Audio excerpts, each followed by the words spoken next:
I would like to call to order the January 5th, 2026 meeting of the Charleston County Board of Zoning Appeals, also known as the BZA. The board members that will hear your case tonight are as follows. To my right, Mr. Truslow, Mr. Brown, Sadal, and Neal. To my left, Mr. Nelson, Ms. Smith. I have two Smiths here. And then Mr. Jordan should be arriving shortly. Staff members present tonight are Ms. Clark, Mr. Hare, Ms. Vache, and Ms. Working. And our attorney, to my immediate right, Mr. Hugie, Mr. Kevin Hugie. Because the hearing tonight is a public fact-finding meeting and we are in compliance of the Freedom of Information Act and South Carolina Code 6-29-70, 15 days prior to a hearing, an announcement was printed in the Post and Courier, a sign was posted on or near the designated property, and was mailed to the applicant or the applicant's representative, to the parties, all parties, property owners within 300 feet of the property, and parties of interest. Persons, organizations, and news media that have requested declaration of our meeting have also been notified. Board members, the meeting notes for December 1st, 2025 of the public hearing were sent to you. Are there any changes? If not, can I get a motion to approve in a second? So moved. All right, we got that. All those in favor, please indicate by saying aye. Aye. Any opposed? Good, it carries. Our case ruling from this and any BZA meeting are available to the public review and inspection during normal business hours at the Charleston County Zoning and Planning Department. The Board of Zoning Appeal is a quasi-judicial body that has final decision-making on the following. Appeals of a zoning-related decision. The BZA is authorized to hear and decide appeals only on zoning-related matters where it is alleged that there is an error in the order, requirement, decision, or determination made by an administrative official in the administration or enforcement of a zoning-related regulation. A 2/3 quorum present is required to overturn the decision of a planning director in an appeal.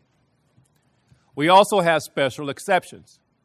A special exception is issued by the BZA authorizing a particular use in a particular location within the zoning district upon demonstrating that such a use complies with the conditions and standards specified in the zoning and the land development regulation ordinance, also known as ZELDAR.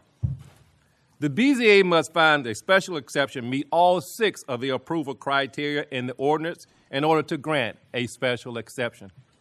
A simple majority is required to grant a special exception. And then finally, we have a variance. A variance is a relaxation made by the BZA regulation for the ordinance where such an action will not be contrary to the public interest and where, owing to conditions particular to the property and to the results of an action or situation of the applicant, a literal enforcement of this code will result in the unnecessary and undue hardship. And such a variance is consistent with Section 6-29-800 of the Code of South Carolina, Title 6, Chapter 29. The BZA must find that the variance meet all 7 of the approval criteria in the ordinance in order to grant a variance. A simple majority is required to grant a variance. Our purpose tonight is for interested parties to be heard in order to assist this board in gathering evidence that's pertinent to each case. If a board member of the BZA, if a member of the BZA finds the need to have more information to clarify a case, the board member or the board has the authority to subpoena witnesses. It is understood that the rules of your neighborhood or subdivision are binding, and we can take no action that would neglect their jurisdiction over your property. In addition to your testimony, our board has been presenting written information submitted by staff, by the applicant or the applicant's agent for each case. This information is now considered to be evidence and is entered into the permanent record of this body. It is assumed that this information is complete, true, and accurate. In addition, we have been presented data assembled by staff for the purpose of clarifying the location and the application's effect on surrounding properties. The board is empowered to approve with conditions, or deny special exception or variance requests. We are also authorized to defer a case should there be a need to obtain additional information. The BZA's final decision will be mailed within 10 days of this public hearing. It will be certified mail to all applicants and U.S. mail to neighbors and community interests. If an applicant's request is approved, the applicant should contact the Charleston County Zoning and Planning Department staff to discuss the next steps in the process. A variance and a special exception granted this evening are valid for 12 months after this meeting, and a 1-year extension may be granted if construction or development has been commenced or it has been diligently pursued. However, if an applicant's request is disapproved and the applicant wishes to appeal the decision of this board concerning this case, an appeal must be addressed to the circuit court. South Carolina Code 6-29-820 states that an appeal must be filed by the applicant within 30 days after the decision of this board has been mailed to them. Failure to file an appeal within this time limit deprives this board of the jurisdiction to hear a matter. Because this is a quasi-judicial body, everything said in this meeting must be complete, true, and accurate. All the information provided to the BZA concerning is considered evidence, and the board may consider it be contempt of circuit court, and false statements made either in writing or orally will be given the same consideration. Each person that wishes to speak and address this board will be sworn in by the BZA secretary before providing testimony or evidence. In order to expedite this process, we ask everyone who wishes to speak to this board to please stand as a group and be sworn in by a secretary.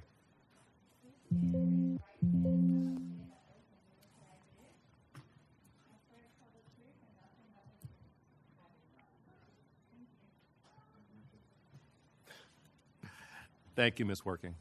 I will now call each case by case number. Staff will present facts that are pertinent to each case, limited to 5 minutes. I would then call the applicant. The applicant would stand and state his or her name and current address for the record before presenting testimony that is pertinent to each case, limited to 5 minutes. I would then ask all those who are speaking either in support or opposition to the case, and they will also follow the same procedure to identify themselves and are limited to 2 minutes each. The applicant would then have a chance to reply to any opposition, limited to 2 minutes. And then the BZA will make a motion to close the case to the public. Finally, the BZA will make a motion concerning the application, stating specific facts and findings and conclusions of law. Tonight, we will hear 5 cases, and our first case will be introduced by Mr. Hare, and that first case is BZA 11-25-00917. And ladies and gentlemen, you won't see us typically look behind us. At the screens behind us, we have monitors in front of us so that we don't have to break our necks to look behind us. Mr. Hare? The applicant and property owner, Addison Matthews Andrews, requests a special exception to establish a short-term rental property, extended home rental at 1976 Wild Wing Lane, TMS number 331-07-00108 on James Island in Charleston County. The subject property and surrounding properties are located within the low-density manufactured housing subdivision, MHS zoning district. According to the Charleston County records, the subject property contains a single-family residence constructed in 2024. The residence includes a mother-in-law suite that is attached to the main house via a covered breezeway. The applicant proposes to utilize 1 bedroom within the mother-in-law suite for the EHR use to accommodate a maximum of 4 guests. and the site contains 6 on-site parking spaces, 4 in the garage, 2 in the driveway, in compliance with the Charleston County Zoning and Land Development Regulations Ordinance, ZELDAR. The property is owner-occupied, and the owner obtained a limited home rental permit in June of 2025. The limited home rental permit allows for short-term rental of the property for up to 72 days per calendar year in aggregate. Here is the location of the property when looking at the county as a whole. This is the zoning ordinance section pertaining to STRs in the MHS Manufactured Housing Subdivision Zoning District. The 300-foot radius map, the aerials. We posted the property on December 12th of 2025. Here are pictures of the subject property and its parking, the single-family residence. Wild Wing Lane, adjacent properties, the site plan, the tenant notice, and the plat. Regarding the 3 approval criteria, staff stated that it may meet criteria 1 through 3. The Board of Zoning Appeals may approve with conditions, or deny case based on the BZA's findings of fact unless additional information is deemed necessary to make an informed decision. In the event the board decides to approve the application, the board should consider the following conditions recommended by staff. 1, prior to the zoning permit approval, the applicant shall complete the STRP limited site plan review process. 2, the use shall comply with all requirements of Article 6.8. 3, the property shall not be used as a short-term rental for more than 144 days in aggregate during any calendar year. And 4, the property owner shall be responsible for ensuring that tenants comply with the Charleston County noise ordinance. Is there any questions? Does anyone have a question for staff?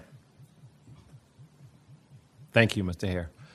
I take it that you're the applicant? Yes. Okay. All right. Please, welcome. Please state your name and address for the record, and please tell us why we should approve your application, sir. So my name is Anthony Andrews. I'm the spouse of the applicant listed, Addison Matthews Andrews. I live at 1976 Wild Wing Lane, which is the property in question. And my wife and I we built a mother-in-law suite on our house. We just were able to build the house and finish it this past year. And we built a mother-in-law suite in the hopes of being able to rent it to make extra money and support our family. And so we were hoping to get it approved for more nights so we can rent for more nights and make more money. The reason I think it works in our neighborhood has lots of, I believe they're extended rentals. I know at least a few people that have been approved for extended short-term rental in the neighborhood. It doesn't materially change the way the neighborhood functions. Our space is small, and so we're not able to host a lot of guests. I mean, the maximum is 4. And so we don't have issues with too many guests or parties or noise or anything of that sort. It's usually just couples and small families. The immediate adjacent neighbor is that house is not occupied by the owner and is a full-time rental property. It's much bigger than ours, and so it has lots more guests. And so I don't think that it has, being the neighbor adjacent to the property and the part of the house that's being rented, there's not really any concern about affecting the well-being of anyone that lives there because no one lives there. And we haven't had it. We've been, we rented it some last year. We haven't had any complaints from the neighbors, and so I guess that's it. That's all I got. Okay. Well, very well. Good job.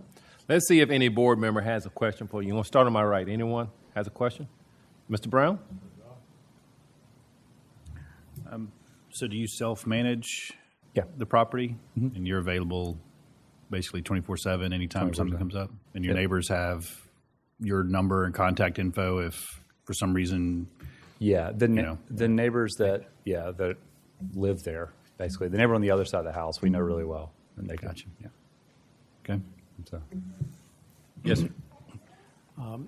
What booking use VRBO or Airbnb? Yeah, so we use We have it listed on Airbnb and VRBO. Those are the only two at the moment. So we use some software that integrates the two, but primarily Airbnb is the most useful one. Yep. Anyone else on that side? No? What about no one on my left? Okay. You just start shaking your head no before I looked at I know. That's good. I'll take a shot at one or two questions. Sure. So you have a mother-in-law suite. It's 1 bedroom, 1 bath, correct? Yes. All right. And that's all that you're renting out, correct? Mm-hmm. Okay. So you're going to stay in the house the entire time while all this is going on, while you're renting it out, right? Yeah. Mm-hmm. Okay. I mean, it's our primary home. It's your primary home. We live there. So sometimes we're away, and we've had a couple of guests there when we're not in the house, but that's like, I don't know, maybe 1 or 2 nights that we weren't there. Okay. And you have a designated parking area for the short-term rental, I see, correct? Yes, sir. Okay. And so you're expecting how many people typically for that 1 bedroom, maybe 2? 2 to 4. Yeah, it's kind of one main room, a bathroom, and there's a loft it's open, and that's where the bed is. So there's a pull-out couch below, so it can accommodate 4 people to use the couch. So, but that's the max. You don't want to fit any more people in there. It's very small. Just out of my curiosity, you got a pool, so you're going to allow these people to use your pool as well? Mm-hmm. Oh, wow. Okay. Yeah. The kids don't like it, but your kids don't like it. My kids don't like it, yeah. But we try to give them their space. So, I mean, I think that's the appeal, is that it's a place for people to enjoy and not have kids screaming, next to them. So we stay away from our pool when guests are there. Okay. Well, if anyone else didn't have a question, I'm finished. Thank you so very much for your time today and the information. Thank you. Do we have anyone else to speak in support of this application? Do we have anyone else to speak in support of this application? Do we have anyone to speak in opposition? Do we have anyone to speak in opposition? Very good then. This case is closed to the public. Board members, do we have any questions of staff? Do we have any general discussion? You have a question of staff? Sure. Yes, sir, Mr. Brown. I'm going to make the assumption that there hasn't been any complaints. I know he stated that, but there hasn't been any that y'all are aware of. No complaint. Cool. Okay. Any more general discussion? Well, that was a question, but any general discussion? None? All right. Since I don't hear any, can I get a motion to eat? Okay. Mr. Chairman, I would make a motion to approve the request in BZA case 11-25-00917. We carefully reviewed everything that has been presented. Most of us have looked at, if not all, have looked at this before. This case is governed by Zelder, Article 6.82. C 1 through 3, all the conditions have been met for approval. It's been shown that there's adequate parking. The request here is to extend from an already existing rental to an extended for limited to 144 days a year. There's to protect the public. There's the potential renters are going to be vetted by VRBO and or the owner.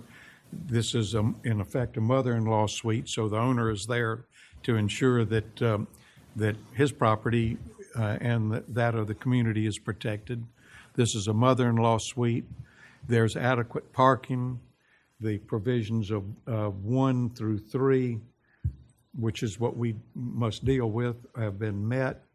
There's been no issue with noise, trash, traffic, that sort of thing. There's adequate provision for setbacks and buffering, and this complies with the rules and regulations.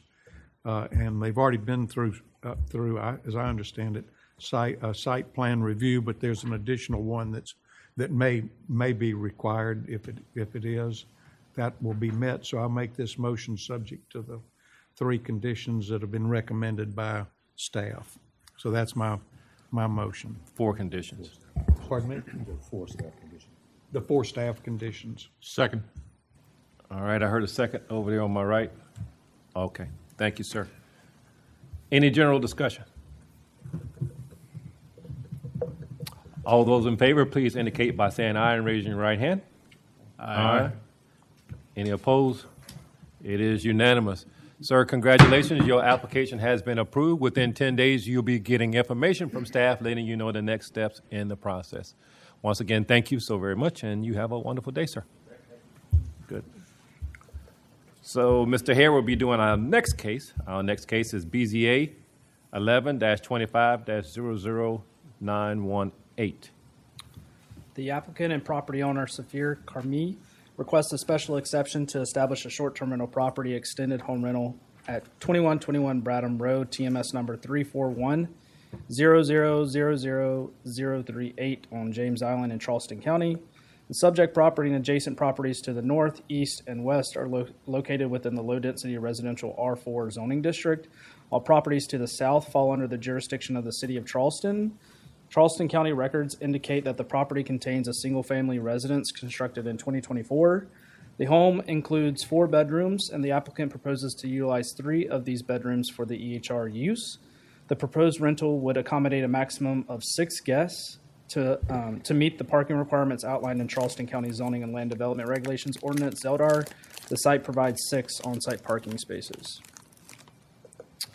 Here is the location of the property when looking at the county as a whole. The zoning ordinance section pertaining to STRs in the R4 residential zoning district.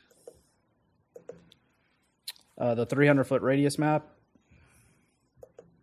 The aerials. We posted the property on December 12th of 2025. Here are pictures of the subject property, a single-family residence, its parking, adjacent properties, Bradham Road, and then Terrabrook Lane. The site plan, the tenant notice, and the plat. Regarding the 3 approval criteria, staff stated that it may meet criteria 1 through 3. We did receive 4 public comments in opposition to this case, including a letter from the HOA showing 40 additional names.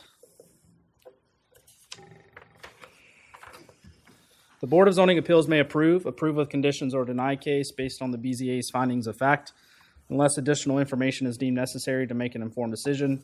In the event the board decides to approve the application, the board should consider the following conditions recommended by staff. 1, prior to the zoning permit approval, the applicant shall complete the STRP limited site plan review process. 2, the use shall comply with all requirements of Article 6.8. 3, the property shall not be used as a short-term rental for more than 144 days in aggregate during any calendar year. And 4, the property owner shall be responsible for ensuring that tenants comply with the Charleston County Noise Ordinance. Is there any questions? Does anybody? Okay. Oh, yeah, Yes, there's going to be questions. I was just wondering if you have, you're aware of other short-term extended rentals in. Yeah, so within a 300-foot radius, there's 0. But roughly around, I counted today, a mile radius, we found about 13 active short-term rentals. But that's a mix between city of Charleston jurisdiction and county, because in that area, the lines are kind of construed. So, Okay. yep. Thank you. Yes, sir. Thank you, Mr. Chair. This Bradham Road that is referenced in the letter, that is a county road, state road. Do we know anything about that?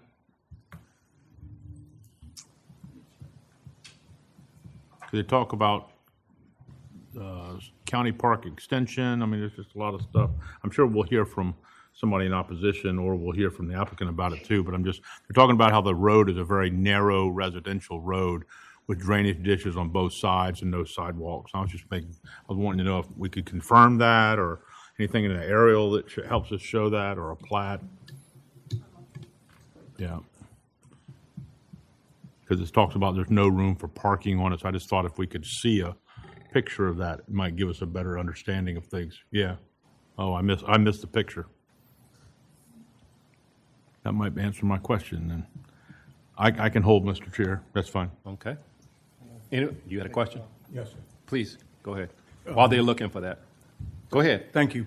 Is the letters in opposition, are those all by people that reside in the county, or are they county people, Great people in the question. city trying to or proposing to influence the county? What's the makeup?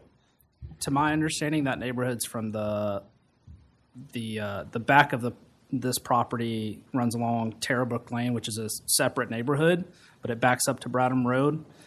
That neighborhood is in the city of Charleston's jurisdiction, not the county of Charleston's jurisdiction. But we did post a sign in the backyard because it does. Understood. Property backs up to their main road in the neighborhood. Can I follow up on his question? Are you through? Sure. I mean, I think that's a great question what he's asking. I'm sure we'll hear from the applicant or the people that are representing it at some point tonight. But I would love to know the number of people that are in the community of this community that are against it versus people that are on Terrabrook Lane, the following other stuff. So if that's something we can calculate out or something out of how many people signed that letter. Thank you, Mr. Chair. Yeah. Ms. Bradham Worker has Road a- is a county road. Bradham Road is a county road. Thank you. Okay, Mr. Brown? Do you know if is this property part of the same neighborhood as Terrabrook Lane, or is it a totally separate adjacent neighborhood, just happens to back up to it? I don't think there's a HOA or neighborhood association off of Bradham Road. But this neighborhood, you do turn into it. You have to turn on Bradham Road to turn into this neighborhood. But Bradham Road I don't think has an HOA, but that might be a better question for the applicant. This house is on Bradham Road and not Correct. part of this Terrabrook Lane neighborhood Correct. either. Correct. Yep. So it's not even part of an HOA that Right. is right To there. my understanding, yeah. Because Okay. they would have to, well, with the restrictive covenants affidavit, that's basically stating that they're in a HOA that restricts STRs, so, and they sign that. Gotcha. Any questions to my left? I'll start on this side next time. So we good on this side? good. Okay. Any more questions on this side? Thank you, gentlemen. Okay. I presume that you are the applicant. You're there ready for us, right? Yes, sir. Okay. Very good. Welcome. Please state your name and address for the record, and please tell us why you wish us to approve your application, sir.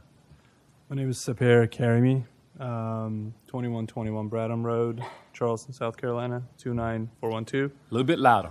There you go. The reason I wanted to do short-term rentals for this house is that it is a 4-bedroom house, and I usually have my room, and basically the remainder of the house is empty, other than furniture, and I never use it. I do travel quite a bit for work.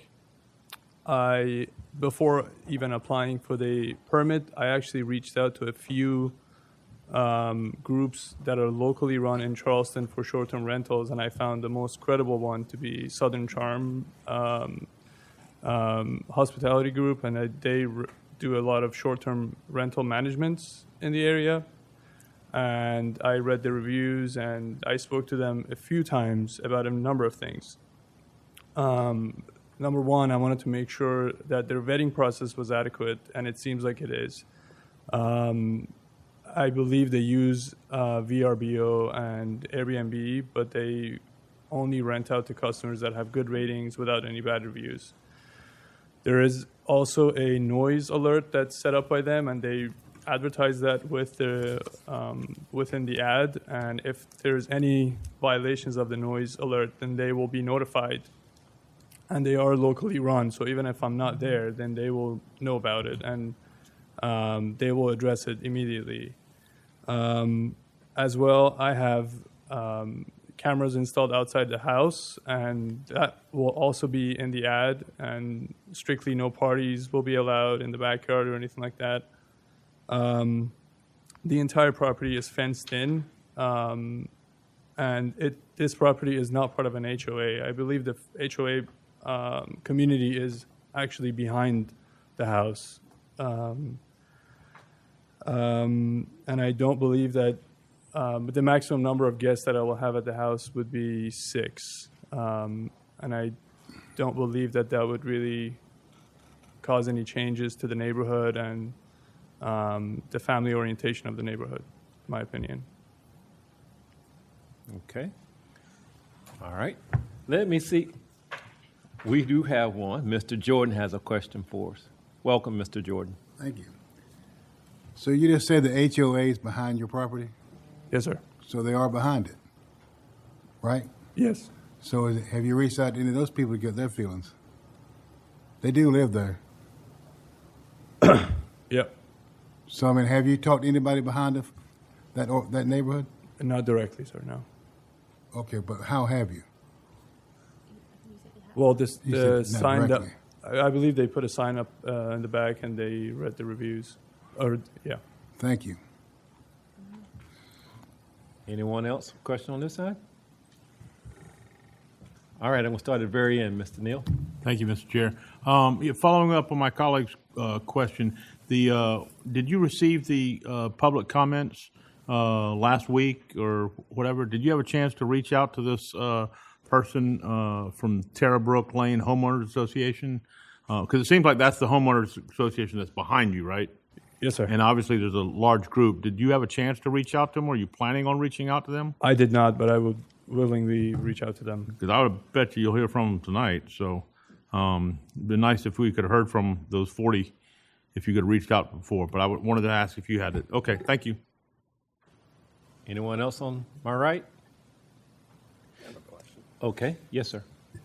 Thank you for showing up tonight and for your application. You know, one of the things that's unusual about this particular application is that we have two on the same street on the same night. And just out of curiosity, are you associated with the other site? No, at all? we met a few days ago, actually. Okay. All right. Good deal. Thank you.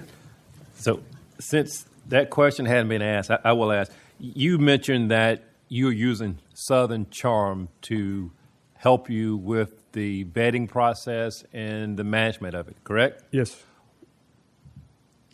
Why did you choose them again, please? I know you kind of stated briefly. Yeah, I did pretty extensive research as to what the best management company for short-term rentals in the area was. And that came up as number one in multiple different search engines. And then I read the reviews by people who had used them previously. And that's mainly the reason I Okay. picked them. And you're the only one that resides at this house, correct? Yes, sir. Okay. All right. So you're just renting your house out since you travel a great deal, Yes, what sir. I heard correctly. Yeah. Okay. Very good. Thank you. Any other questions?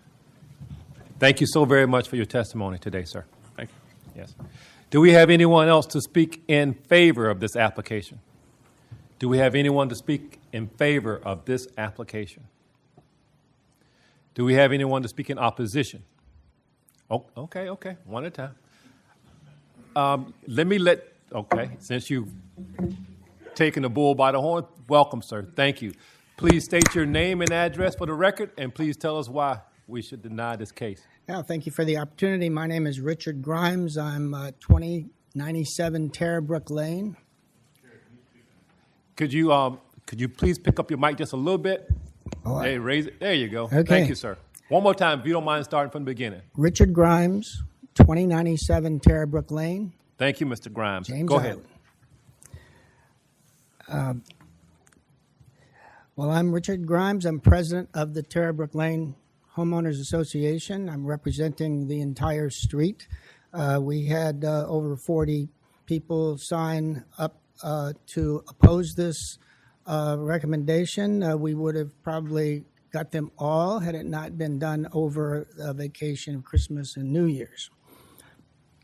We're opposed to this, and just as a matter of background, Terrabrook Lane parallels Bradham Road. It's immediately behind it, and it's a relatively new community. It's about 15 years old, but whereas the Bradham Road is an established residential community with the deep-rooted stability of James Island's older neighborhoods, it's not a place for a commercial lodging operation.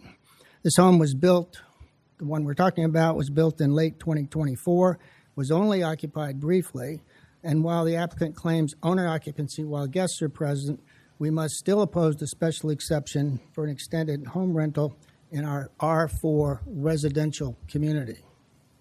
Apparently, the applicant has a by right option for a 72-day limited rental. This applicant, however, is asking to double that intensity to 144 days, effectively a part-time hotel business.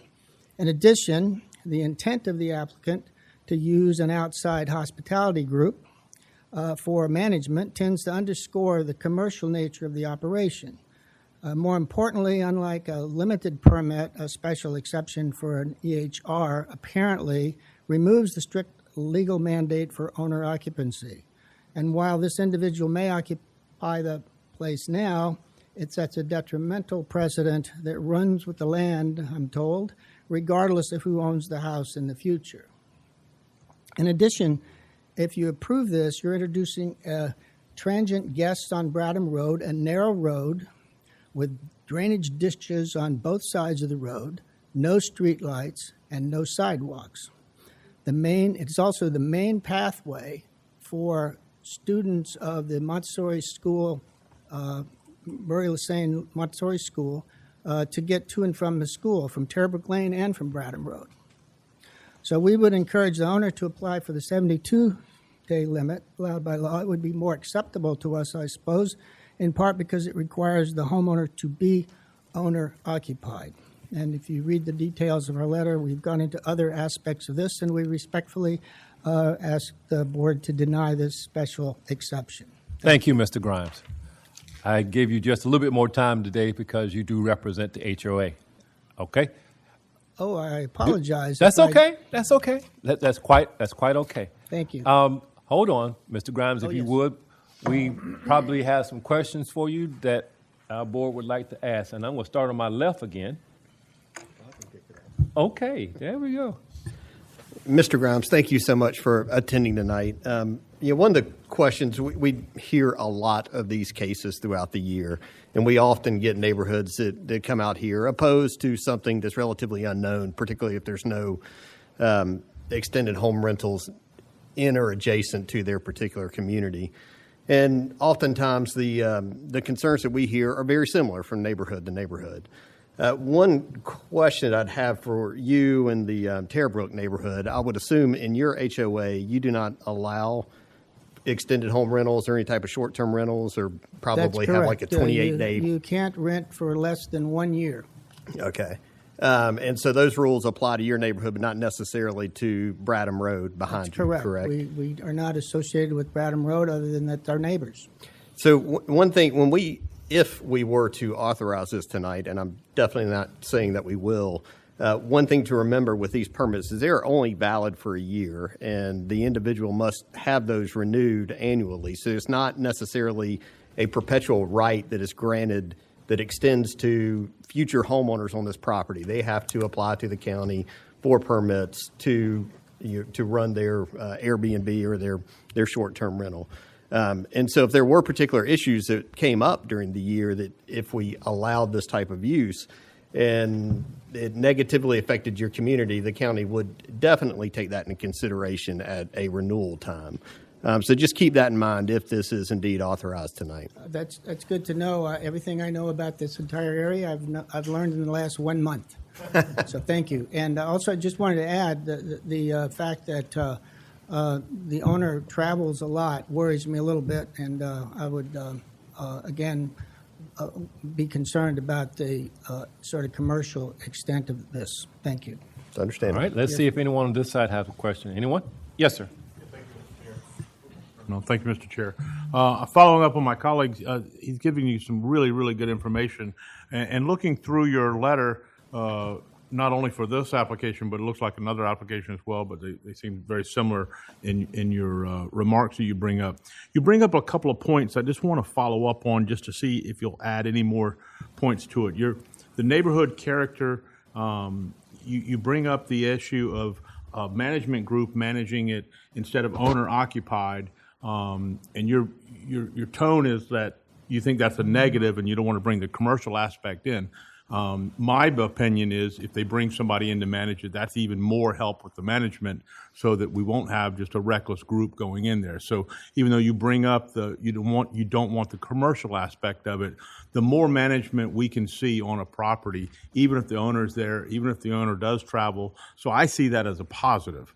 So I don't think that argument in my light helps you. Being owned by a LLC versus an individual, again, is not an issue that really I think gets to the character of why we should deny this or really approve it. I just don't think it's a meaningful issue. Well, I'll give you an example, if I may, sir. Well, I will. Let me go through the Sorry. points, and then I'll let you follow up as much as you want. Sorry. I'm more interested in the traffic issue back there. I mean, is everything else on Bradham Road, is it residential, and your concern is that bringing in an Airbnb type of property that's going to have additional guests in 3 bedrooms, 2 to 3 bedrooms, as he says, are you worried about the traffic on Bradham Road increasing exponentially because of this one property? No. Okay, so you're not worried about the traffic issue. Your issue is what then about traffic? Because you mentioned about drainage ditches on both sides of the roads and no sidewalks. Well, let me say that I've had to separate the two arguments, this property and the one that's to follow. Right. Where I have a much bigger concern. Right. The other one's got 10. So we'll definitely follow. I definitely want to discuss that on the. So for this property, because it's 3 bedrooms, the traffic issue is not as alarming to you as mentioned in the letter. Then. If I may comment now? Yes, sir. The problem with having an external off-site, off-campus management company is that if they're having a party in the middle of the night and we want them to be quiet, we have no one to call. If the person is living there and they're in the house, we can call and say, hey, please settle down. It's a school night or whatever. That's the reason we have problems with external operators, whether it's an LLC or some other company. Well, that's a fair argument, and thank you for that detail. Mr. Chair, if I may just follow up with one last one, and that is the infrastructure and noise. Have you noticed any issues with this property or any other properties up and down Bradham Road that are giving noise issues, noise violations, disturbances to the houses currently on T-Brook Lane? No, this is a residential area. We don't have that problem. Okay. R4, I think it's called. All right. Well, I think my colleague gave you some very good information. Is these, whatever decision is made tonight is not a end-all decision. It's these permits are up for renewal. A lot of the questions we ask when people go from a regular Airbnb type property to from short-term to extended, if they have any noise violations or other issues with permits, those are red flagged, and homeowners association is welcome to that information and can speak on it for sure.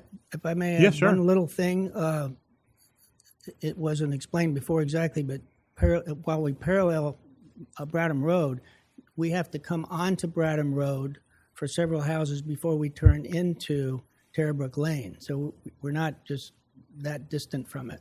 All right. Okay. Thank you, Mr. Chair. Okay. Any more questions on this side? Yes, sir. Thank you, Mr. Chair. And thank you for coming here today. I was very impressed by your well-stated and heartfelt presentation.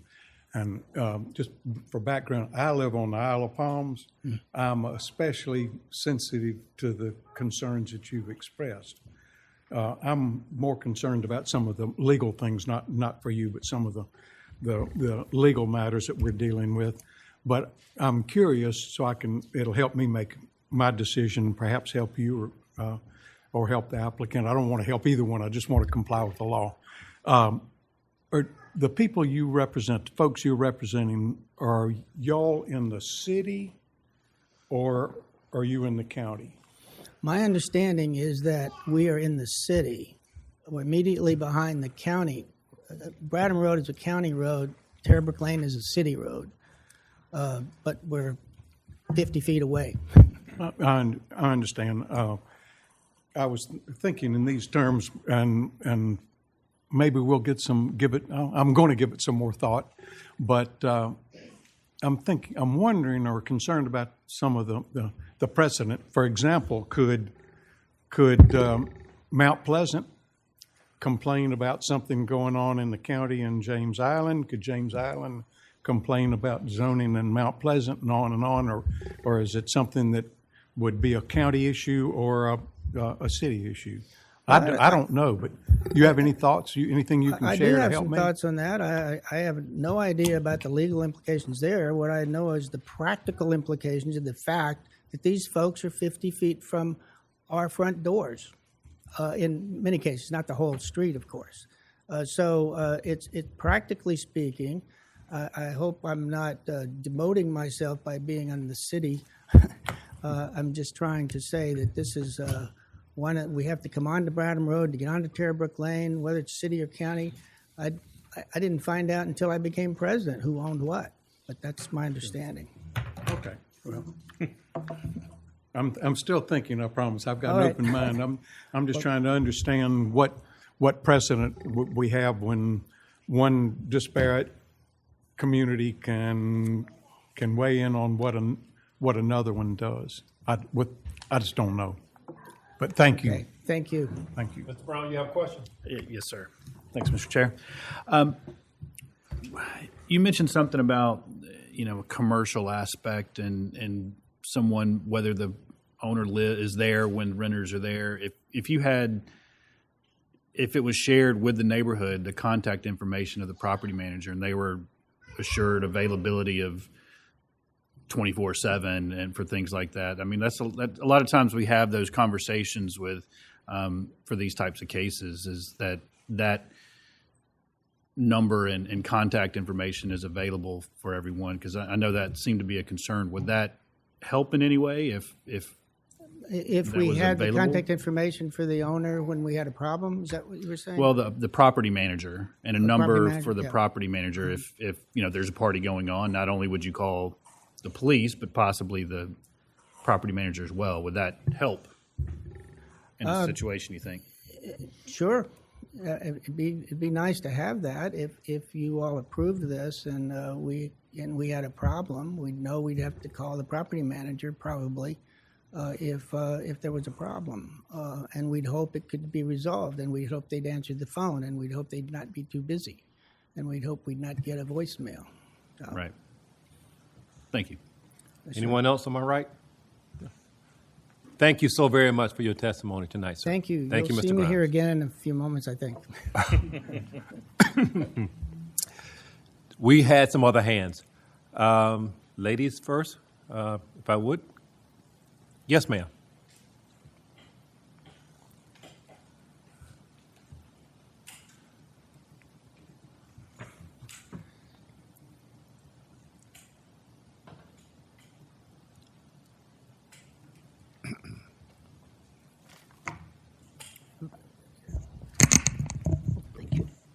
My name is Dorothy Brown Magwood. I live at 2036 Aid Lucky Road. First thing, I received 2 mail, one today. I got at the mailbox for, I can't even pronounce the person's name, but my address about this meeting. I didn't open it, but I'm assuming it's for the meeting. I got a letter last week about the meeting for Keith Dawson. I don't know those people. They don't live in my house. The address that I have is 2036A. My uncle's address is 2036. My nephew's address is 2036B. Number one, first of all, that's a residential area where we are, and I think those 2 houses where you're talking about is on Bradham Road, directly behind my house. When y'all agree to do this thing, our taxes are going to go up. Why? I don't know.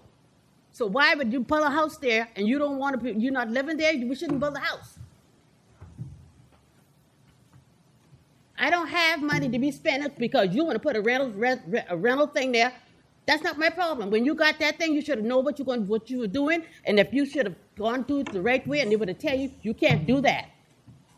That's a quiet neighborhood. I was born and raised. I'm 79 years old now, and I don't need that headache. And y'all can sit there and look at me like y'all going crazy or whatever. I don't care. But the point is, I don't want that mess there by me because it's in my backyard. The 2 houses, I think that's what they talk about on Bradham Road. I don't need it. The house that I'm in was built in 1896, and I'm keeping that house, and I'm not getting rid of that house. So y'all got to understand that people who live there, born and raised there, They don't want to move, but why make taxes a thing harder for them that they have to pay? The cost of living is getting higher and higher. Property, we got a thing that was did the survey the other day. Taxes went up. Some people can't afford to pay these high taxes. And when you go do rental property, the taxes going up sky high. That's not fair. Because we're older now, we don't have a say-so. We don't have feelings, we don't have no input. That's not right. And if y'all don't like what I'm saying, come and tell me, because I can stand up for what I'm saying. Any questions?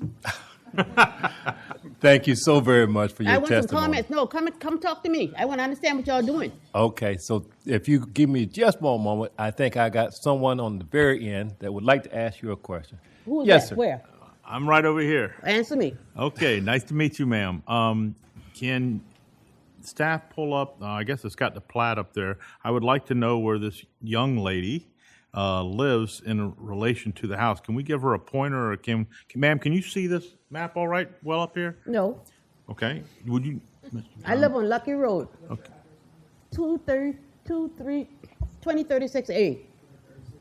We're just trying to understand which property is hers versus the applicant's property. Oh, which one? So 26, is that subdivided or something like that? Yeah. How many residences, how many homes are on 20? Is it one home, or is there trailers, mobile homes on it as well? One, my house, Yes, ma'am. and my uncle's house. It's a cinder block house. There's two houses on 20, that large parcel? It's behind the school, yes. When you come down Lucky Road, you make a left turn, and come around the curve. There's the 3 houses, and the house at the end down there, too. Okay. And then another guy bought some property from somebody, and all the way in the back there.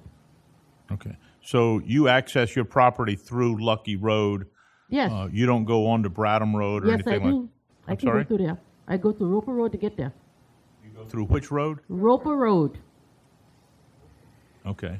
Roper Road, like you coming down Bradham Road, just come to Bradham this way, and you make a left turn on Roper Road, and you drive all the way back. They sold some of that property, the family sold some of that property back, but there's a road that came through. You can cut through there by my nephew's house and go on on Lucky Road. Okay. All right. Thank you, Mr. Chair. And if you look at the plat for Bradham Road, it did say Lucky Road. We lost it. There we You go. have the actual plat. I could show them one at a time.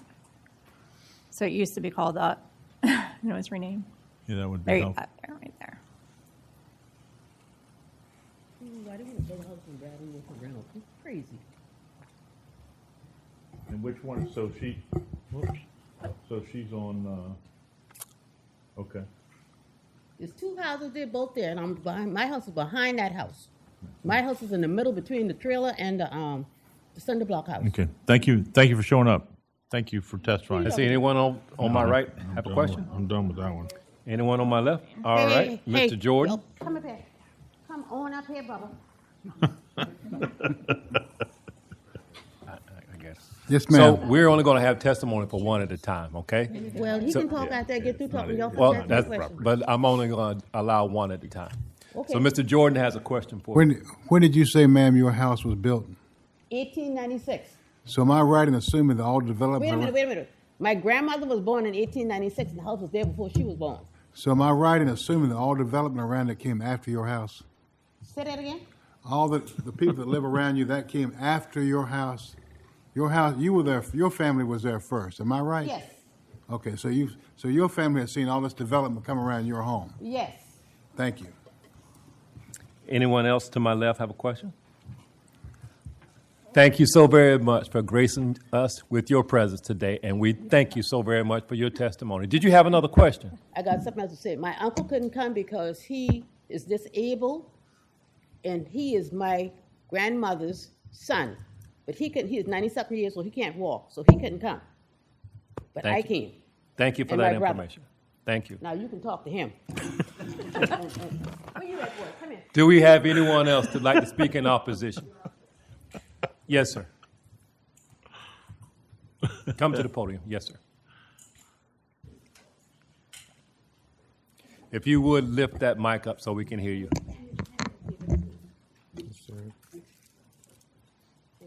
Yep. Mr. Hare, if you get that for me, I greatly appreciate it. I'll take it, Mr. Hare. Or it's mailed to the wrong address? Oh, okay. Thank you. I'll take care of it. I'll review it. I'll take care of it. Okay.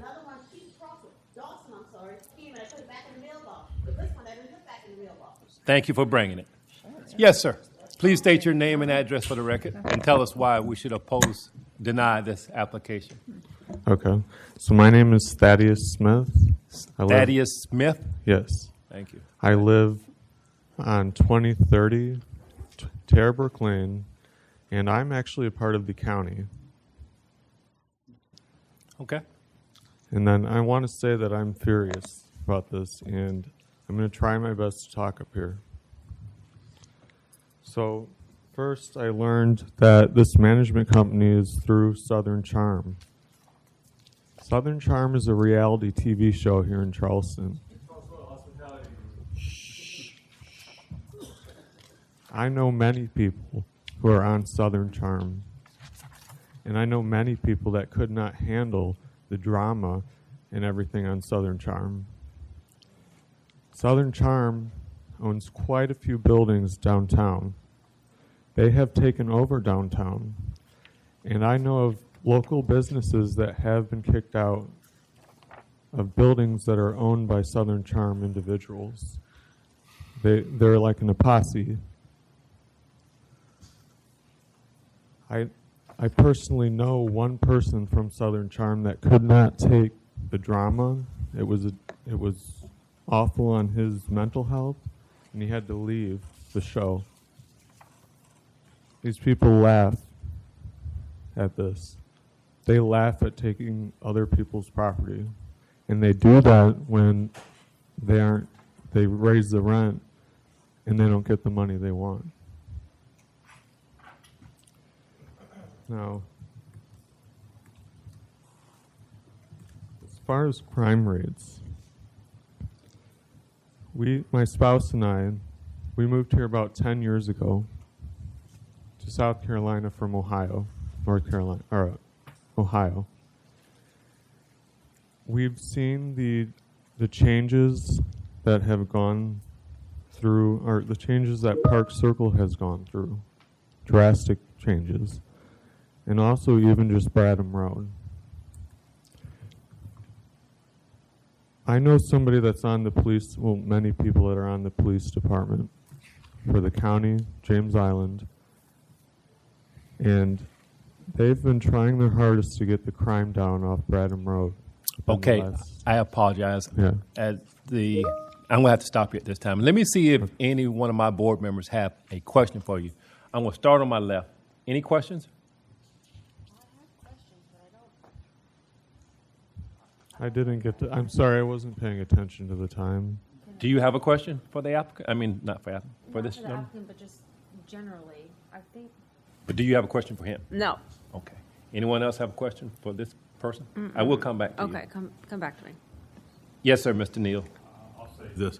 Can you tell me in a bullet list of the issues that you have with this property being an Airbnb or a short-term rental instead of all the stuff about I might know somebody or whatever? Tell me, I'm concerned about traffic, or I'm concerned, I need 3, 4, 1 item, whatever you have. Just tell me the items that you have and why. Okay, definitely traffic. Definitely noise complaints. And also as far as having people and friends park next to these Airbnbs, there's just not enough room on Bradham Road. Chair, may I follow up? Yes.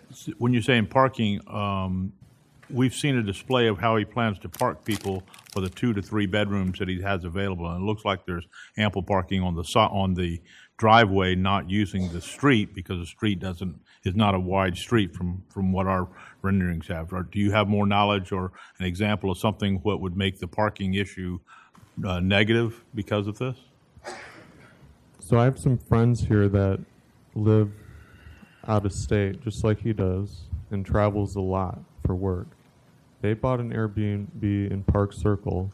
Park Circle has purposely. All right, well, I'm going to tell you, I'm talking Okay. about this issue in this house. Right, I'm not talking so- about Park Circle, and I'm not talking about Friends. The issue that you're testifying on, if I'm trying to summarize and get more testimony from you, is what are your issues with parking on this application?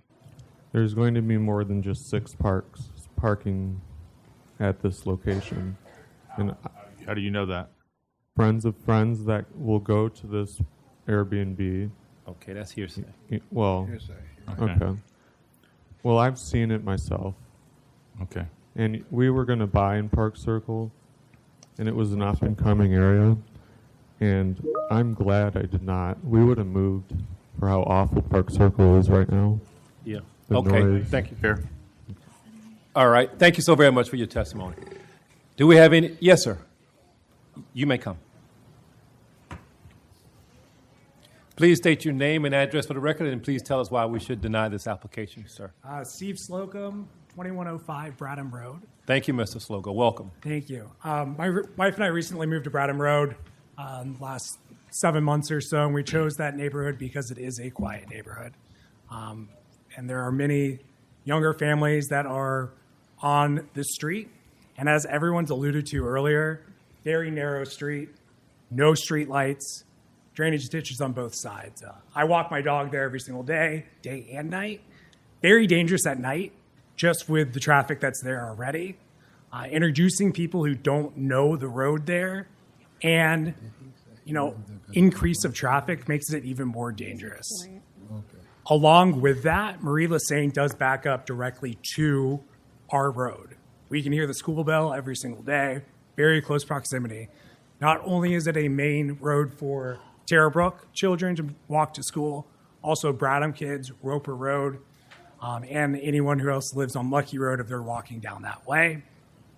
My concern would, A, be traffic safety for the children walking to and from school, but also ensuring that there was a way to, property owner ensures that the safety of the children are taken into consideration when they're approving the renters of the houses.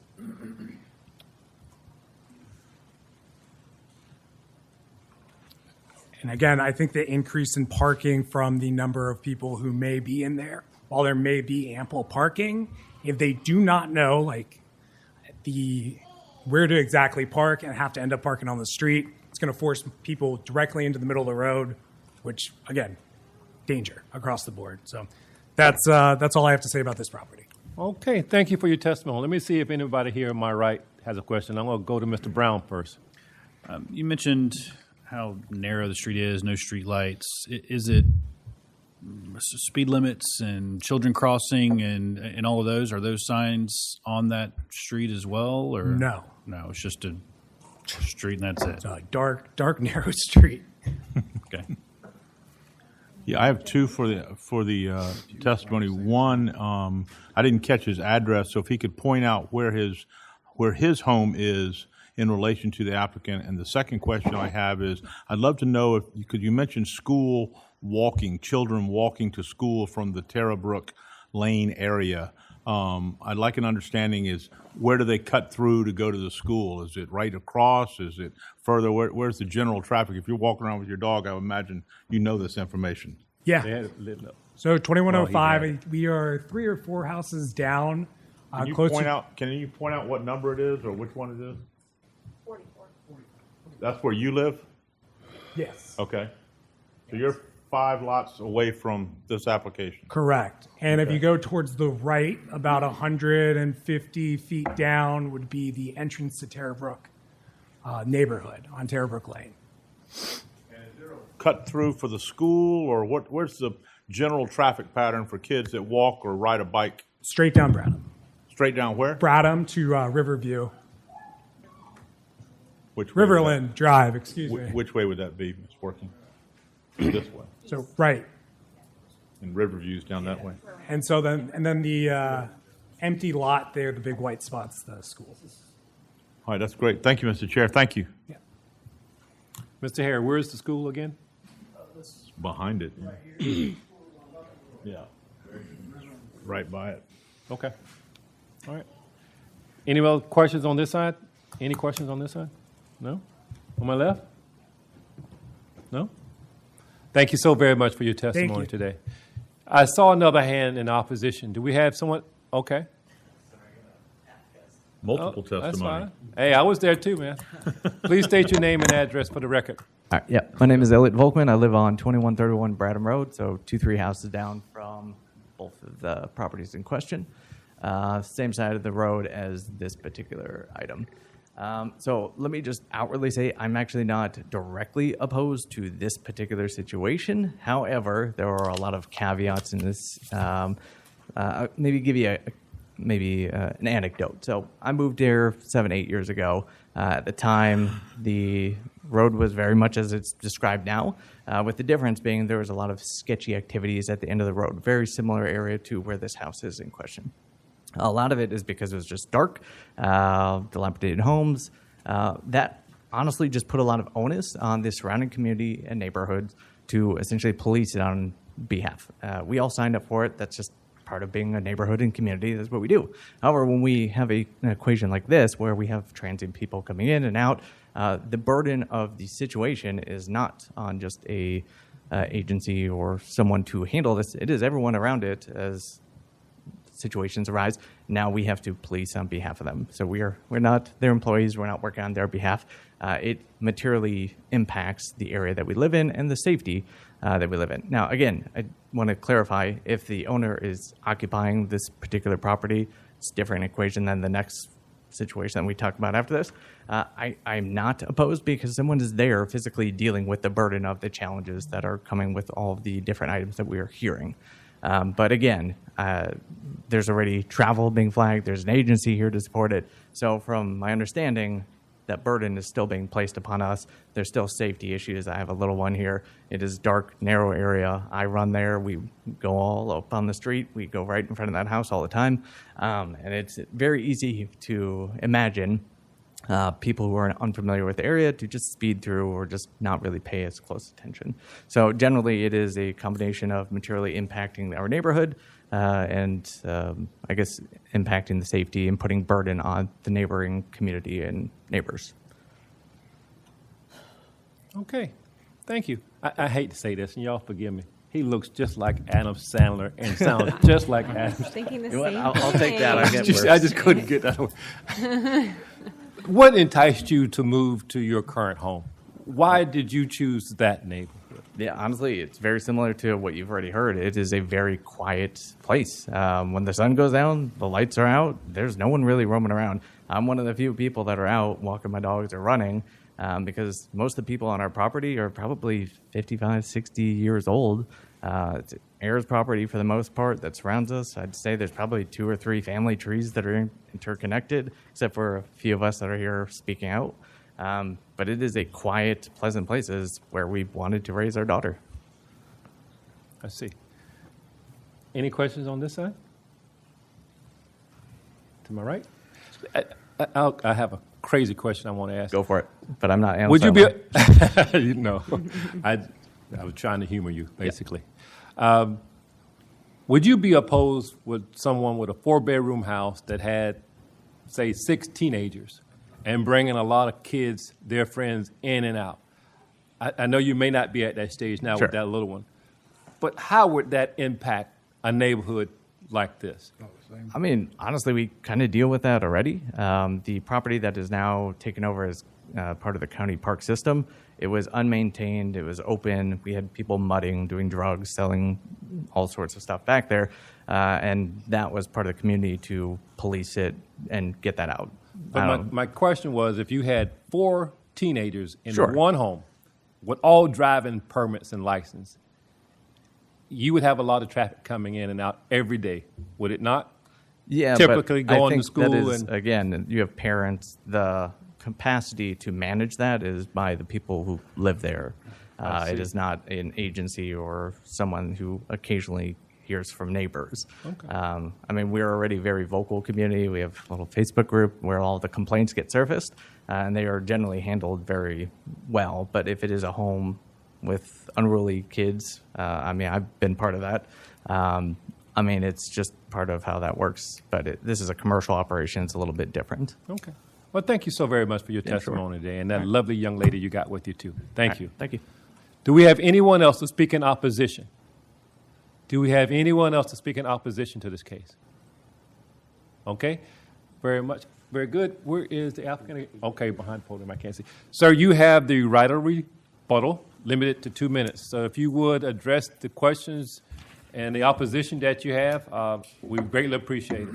If you don't mind, also, please stating your name and address for the record. Yes, sir. Superior Academy, 2121 Bradham Road. All right, so I wrote down a few things. One, I think there was a confusion between the reality TV show and a hospitality group. So I just wanted to make that distinction. Number two, I just want to say at the back of the house, there's no door to this HOA neighborhood. So the guests would not be opening the door to going into that neighborhood from the back of the house. As well, I think that it would be important to provide the information of the hospitality group to everyone, the neighbors, and make that available to all the neighborhoods as well as the HOA. As well as advertising that within, whenever they do the advertisements, to mention that this is a school area and that, you know, all the precautions need to be made driving in and out of the street. As well as having a strict no parking on the street policy with signs and including that in the advertisement. That's all I had. Okay. Board members, does any board member have a question? Yes, sir. I have a question. Thank you for your rebuttal, if you will. I had a question. We've got a reality show, if you will, and then you've got, is it Southern Hospitality, or is it the same? Is it the same people? I don't know, and I don't believe so. But quite honestly, I don't think they're related. Is it the same? Is it same people? Are they shared resources? Are they affiliated in any way? Not to my knowledge. Okay. I haven't heard anything on either side that would reflect whether they were the same or just some. Unfortunately, maybe I use the word painted with a brush of being associated with somebody else. Yeah. The name is Southern Charmed. Southern Charm versus Southern Charmed is two different names. I believe so. To my knowledge, they are Southern different. Hospitality. Is yours Southern Southern Charmed Hospitality. All right. Two different names. Well, that's what I thought. I thought there were two different names. I couldn't understand. There was a concern that this was a reality show was acting as your property manager, and I'm trying to get to the bottom of it and see if there's anything that would give that any legs. Okay. All right. Thank you. Yes, ma'am. Ms. Smith. I just want to confirm, you have a fence the whole way around the property? Yes, ma'am. Including the backyard? Yes, ma'am. How high is that fence? It's higher than me, so I don't know the exact. Okay. And you said there's no back door. Correct. So there's no like back patio, pool, putting green type deal in the backyard? No, there's definitely no pool. Okay. Few trees and Okay. little porch area. Okay. Mr. Jordan. I have a comment and a question. When I asked you that question earlier about had you reached out to anybody, you might have thought I was trying to put you on the spot, but I'm not. As it turned out, because I was going to ask originally about this, but I stopped. But as it turned out, what we just heard is what I was trying to point out. And you heard that there's several people that had questions, your intentions and what you were doing, and it might have made a difference had you talked to those people before tonight. So if it's true what this lady said, and I don't doubt her, that she's the one who lives behind you, don't you think it would have been an interesting concept if this thing had been twisted totally different and you were living in your house full-time and you had a family, but she was here tonight applying for short-term rental behind your neighborhood, behind your yard? Don't you think you'd be feeling a little different? Yes, I don't believe she lives behind my house, actually. Well, whoever lives behind it. Don't you think that it would have made a difference if they reached out to Absolutely. you? And I think all the concerns are valid, and I would do everything I can to make That's sure. what that, I'm saying. I think you should have reached out to them before tonight. And besides, no matter what happens, they're here. You can still talk to them tonight. Yeah. All right, Ms. Smith? My question is along the same lines. Would you be willing to give out your contact info to the Absolutely. residents here? Mine, as well as the hospitality group. Okay. Any more questions on this side? Yeah. All right. No questions on my right. So you are going to make your information available for both you and Southern Charm? Yes, sir. Okay. All right. And how will you do that? Stop at the right. I believe the contact information of the HOA. How would you make it available to these individuals and your neighbors? Is the question. It's I not a can do that requirement. right now. Huh? Well, okay. Yeah. All right. So you will be willing to do that? Okay. Absolutely. I think that's what they want. Okay. If you do that, if it's approved, I should say that. Any other questions, Mr. Brown? It's sort of more of a discussion, not really a question for him. So Oh, maybe okay, I so should you save finish. it for. Okay. Close this. Thank you so very much for your testimony. Thank you. So this case is closed to the public. Wait a minute. Did you have a question? Anybody? Okay. So this case is closed. You may have a seat, sir. This case is closed to the public. Board members, at this time, I will entertain some discussion because I think we have some. I have a question for staff, if we may. Okay, so let me run the staff first. I So just, I'm going to start with Ms. Smith. I'm please. sorry. You had a question of staff? I do. Okay. There's been a couple of people say that they live on Terrabrook Lane. Is half of that street city and half of it county? No, the whole thing's city. The whole thing is city. There's They say it's not. Well, I'm sorry. You can't address the board at this time. Sorry. Ms. Smith, Okay. yeah. there's a way to elect to be, you can elect to be in the county. Oh. Or if your property's in the city, there's a way you can elect to be in the county or the city. I don't think it really matters. So it could be, some of the properties could be both. That's not the issue.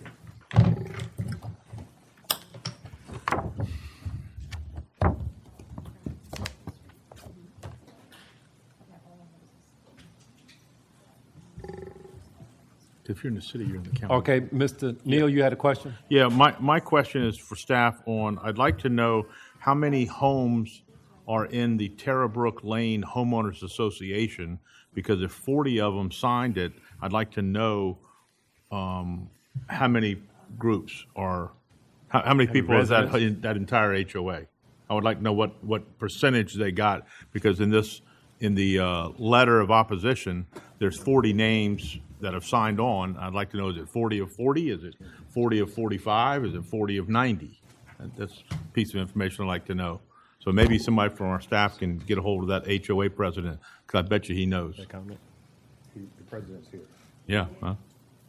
I mean, I didn't want to ask a question. We could reopen and allow it.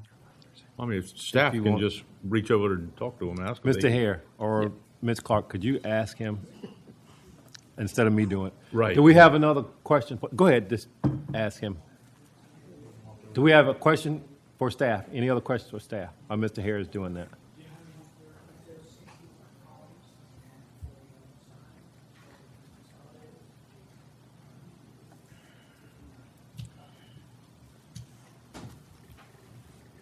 So there's 61 total homes in the neighborhood. Okay. And they only got 40 signatures. He said if they had more time, they would have got. Right, so that's roughly all of them. 2/3 of the neighborhood. I think that's important to know that 2/3 of the neighborhood signed off on this letter of opposition. All right, thank you, Mr. Any Chair. more questions for staff? Any more questions for staff? Okay. At this time, do we have any general discussion? We had questions of staff, but any general discussion about this case? Mr. Neal? Yeah, I have 2 points I'd make before I'm not ready to make a motion. Well, I think we should hear the discussion. We were asking, there were some questions about whether it's in the city or whether it's in the county. My personal opinion on it is that looking at the special exception criteria, The number one thing is, or excuse me, the number one item, the first item is it compatible with existing uses in the vicinity that will not adversely affect the general welfare or the character of the immediate community? It doesn't say whether the immediate community is in the city, whether it's in the county. So we've got to know, we've got to make the determination, is it going to affect the nearby residents? So the point of whether in the city or not like that, I don't put any bearing on that. My question is about the traffic, the roads, the safety, kids walking down the street, things like that. But the biggest thing that just came to me was the 2/3 of the community, that's a neighboring community, says they'll be affected. To me, that's hard for me to get past that criteria on the test. So there's something to think about in our discussion. Any other discussion? Okay, let me go to Mr. Neal here. All right. One thing I also think we could consider as we evaluate this particular request is that you don't necessarily, or we do not necessarily have to approve this request for 144 days. We do have the option to, he can already apply for 72 since he's owner occupied. And we could find somewhere in the middle and see how year one goes. Mr. Brown? So we have that option to change to less? Yes, sir. Okay. You do. We just can't go more than 144. I just want to make a statement. And hearing all of the comments about pedestrians and safety and traffic and roads, I'm surprised that a street that is this highly used by pedestrians and cars and adjacent to a school has no lights, has no signs, has nothing. So I'm just making an observation. I'm surprised that a county road that serves this many people appears to not have adequate safety measures. Mr. Jordan? Well, it seems my issue of the night is residents, so I'll go one step further. I'm interested in what my colleague, the vice chairman, said about trying to find, I guess, some accommodation or work with these people. So I'm interested, I think what I thought you were saying is, can something be done to give this gentleman another day or time to talk to the neighbors? That's not necessarily what I'm saying, although I do agree with your suggestion that being a good neighbor and talking with your neighbors before coming to this board is always a good idea, particularly for these kind of requests. What I was simply saying was that in this case, the owner, this being an owner-occupied property, he can apply for a 72-day limited home rental without having to come to this board and ask for the 144 days. What we have an option to do, since he has asked, is say, he can get 72 days without anybody saying anything. The neighborhood can't say anything. If we wanted to, extend some additional days to him, say 100 days or 90 days or 73 days, whatever it is, that is something that we could allow. Yes, sir. So this application is for the extended home. If this does not get approved tonight, he can still do the regular for the 72. How many? What is it? 144 days. 72. 72 days, and completely correct. Correct. This is different than the next case because this is an owner-occupied house. Right. Thank you. Yes, ma'am. I don't know how good a discussion item it is, but I feel compelled by him living in the home, and I rented out my house on Airbnb with my husband when we had our first starter home, and it was a great way to make money and be able to stay in a neighborhood that is harder to afford and is becoming more unaffordable. So, well, that's why we have you on the board. We have all these great opinions, and we all come from different parts of the county, and so we need that information, and it's very pertinent. So never feel that way. We want to hear. Yes, sir. I think it's understood by most people already, but I asked Dr. Google about the relationship between the real estate agency and the TV show, and there is none between the two, according to Google. According to Google. So you say it's one of the same? No, it's not. They're two separate. Oh, two things. separate. It's Okay. two completely separate entities. Okay, that's what I thought. Okay. Any other discussion, questions? Okay, so we've had general discussion and very good discussion. So at this time, we need a motion to either approve or deny this case. Case BZA 1125-00918. Do we have anyone to make a motion? Mr. Chair, I'll make a motion. Yes, And sir. it might not make me the most popular man in this room, but in the case of BZA 1125-00918, I would make a motion that we approve this request, that one, and I'm basing this on the fact that in this particular instance, the owner, this is an owner-occupied residence, and at a minimum, he would qualify for 72 days without even having to have a public hearing. So in making this motion, I do say that it meets the it is compatible with the existing uses in the vicinity. It will not adversely affect the general welfare and character of the community. The applicant has stated his intention for having a management company assist him with managing the property, and he's willing to give his contact information to those that have been concerned. So I take those into consideration in saying we meet that criterion. That two, adequate provision is made for such items as setbacks, buffering, fencing to protect the adjacent properties from the adverse influence of the proposed STRP use. And there are fences around this property that do protect neighbors from, hopefully, from unruly noise, and there are noise ordinances in place that can protect the adjacent properties as well. And at three, it complies with all applicable rules, regulations, laws, and standards of this ordinance. In making my motion, I would propose that we limit this particular application to 100 days, so give the applicant an ability to begin the short-term rental process, maybe a little bit more than they would otherwise be allowed to do.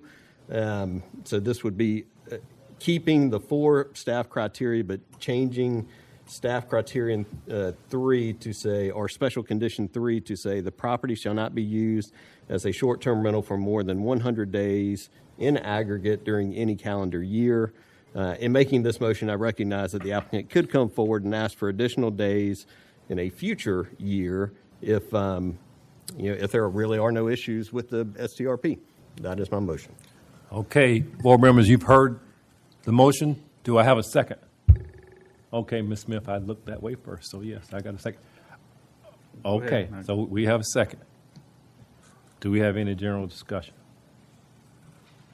Mr. Brown, Just sorry. in this particular instance, is it valid to add another stipulation that they share the contact info with these neighbors? If do you want to? I don't know if that's necessary. He's testified that he would do so. Sure, If he didn't certainly. do so, he could technically, and our attorney can correct me if I'm wrong, could be held in contempt if he didn't do that.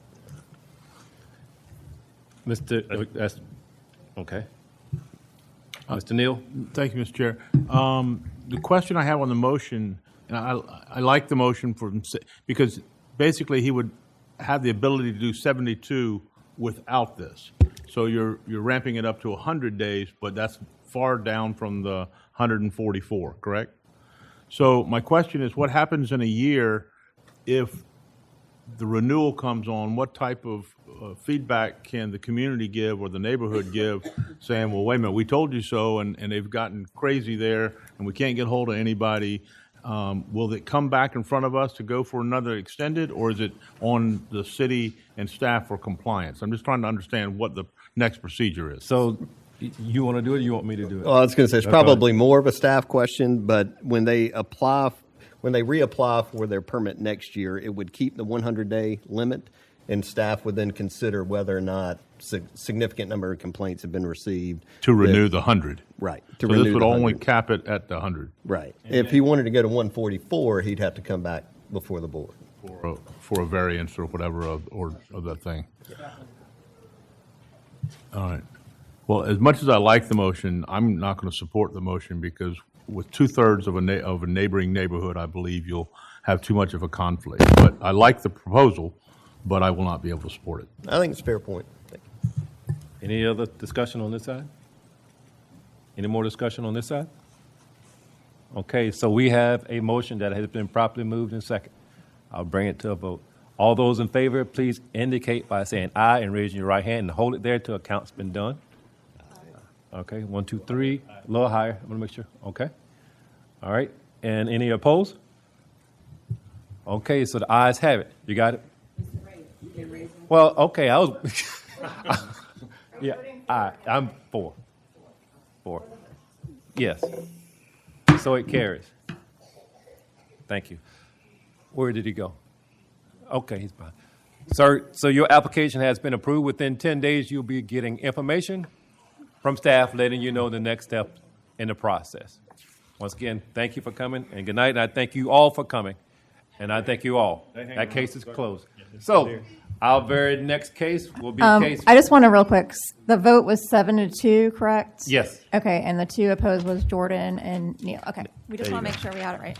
Correct. So our next case we have will be done by Mr. Hare. I'm sorry, this case is over. No, ma'am, don't try it, please.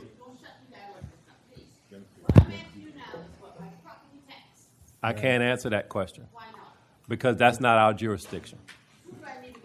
You're thank you. Did you hear that? No, I did not hear. You would have to go to the assessor's office. The tax assessor's office. They deal with tax rates. The tax assessor. That's downstairs on the first floor. I know where it is. Okay, thank you. So, Ma'am, that's not within the jurisdiction of this board. Ma'am, thank you. So our next case is case BZA 11-25-00919. It'll be done by Mr. Hare. The applicant and property owner, Iran Marone of MI2 LLC, requests a special exception to establish a short-term rental property extended home rental at 2128 Bradham Road, TMS number 341-0000023 on James Island in Charleston County. Subject property and adjacent parcels to the east, south, and west are located within the low-density residential R4 zoning district, while properties to the north fall under the jurisdiction of the city of Charleston.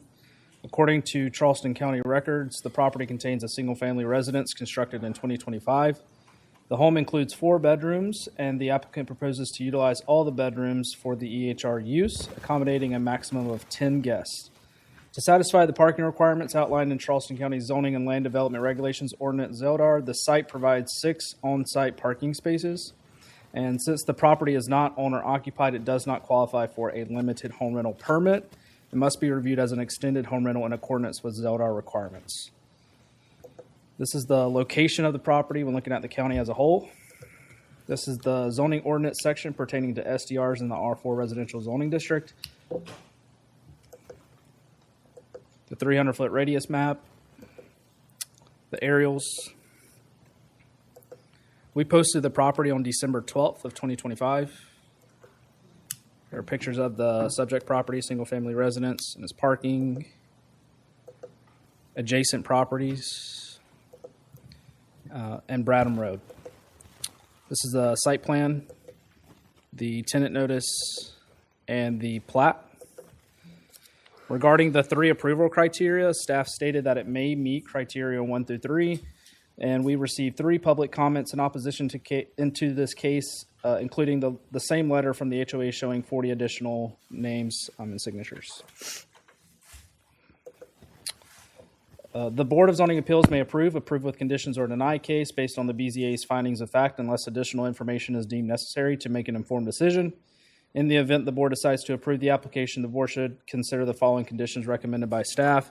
1, prior to the zoning permit approval, the applicant shall complete the STRP limited site plan review process. 2, the use shall comply with all requirements of Article 6.8. 3, the property shall not be used as a short-term rental for more than 144 days in aggregate during any calendar year. And 4, the property owner shall be responsible for ensuring that tenants comply with the Charleston County Noise Ordinance. Is there any questions? Does any board member have a question? Yes, sir. Mr. Hare, I had a couple of questions. Yes, sir. I see that this home was constructed in 2025. Was it constructed for purposes of an extended home rental, short-term rental, or do you know? Not to my knowledge. When was the CO issued, the certificate of occupancy? Give me 1 second.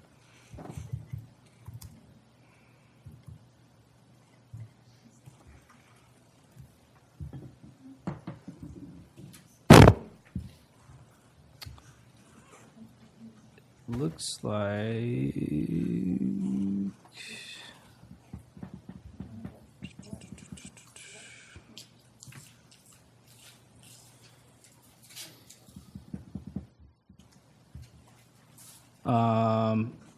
August of last year. No.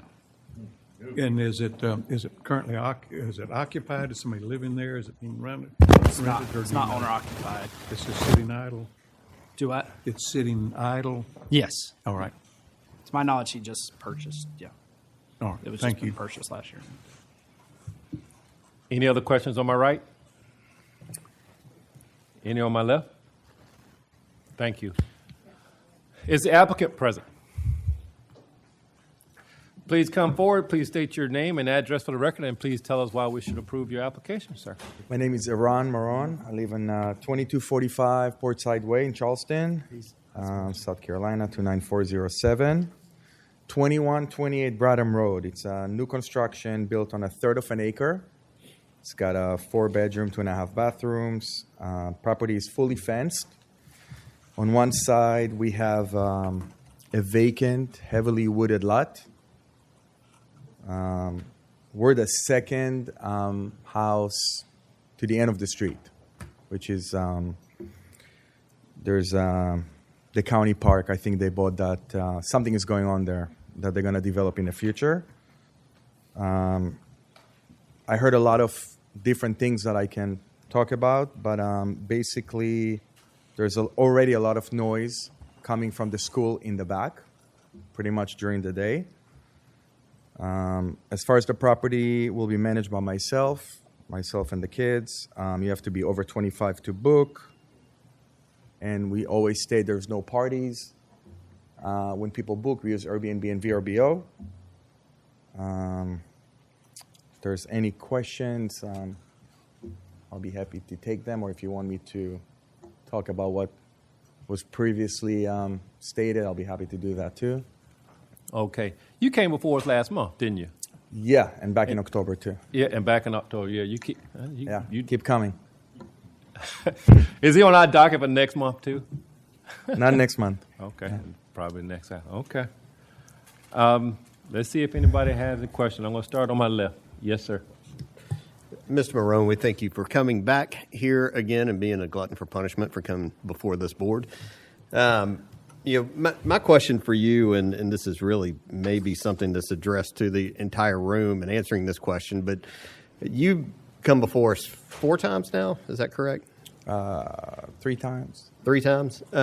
With the houses that you currently manage around the area, what issues have you had with your renters and within the neighborhoods in which Zero you issues. rent? I would say also the houses are occupied 40% out of the year. So 60% is quiet versus a long-term rental, which is you really don't have any control on. No, you can't tell them, hey, keep it down, or you're kind of limited. It's a lot harder to evict the long-term renter than it is the short-term 100%. renter. Yeah. Short-term rental is, if there's something major that happens, we kick them out, which never happened. So we have a pretty good vetting process. And I know Mr. Jordan down here will ask this question, so I might preempt him in it. Sure. Actually, I wasn't thinking of a question, but go ahead. So, I'll put this one out for you. But in this particular instance, you're willing to give your phone number Of course. to the It's also on our neighbors so they can website, too. contact We you. have a phone number there. Yeah, absolutely. Okay. No problem. I will add, regarding the neighborhood, Terrabrook. So the way they constructed the neighborhood is 2 parallel streets. One goes to Riverland. One has to go to Bradham to get out to Riverland.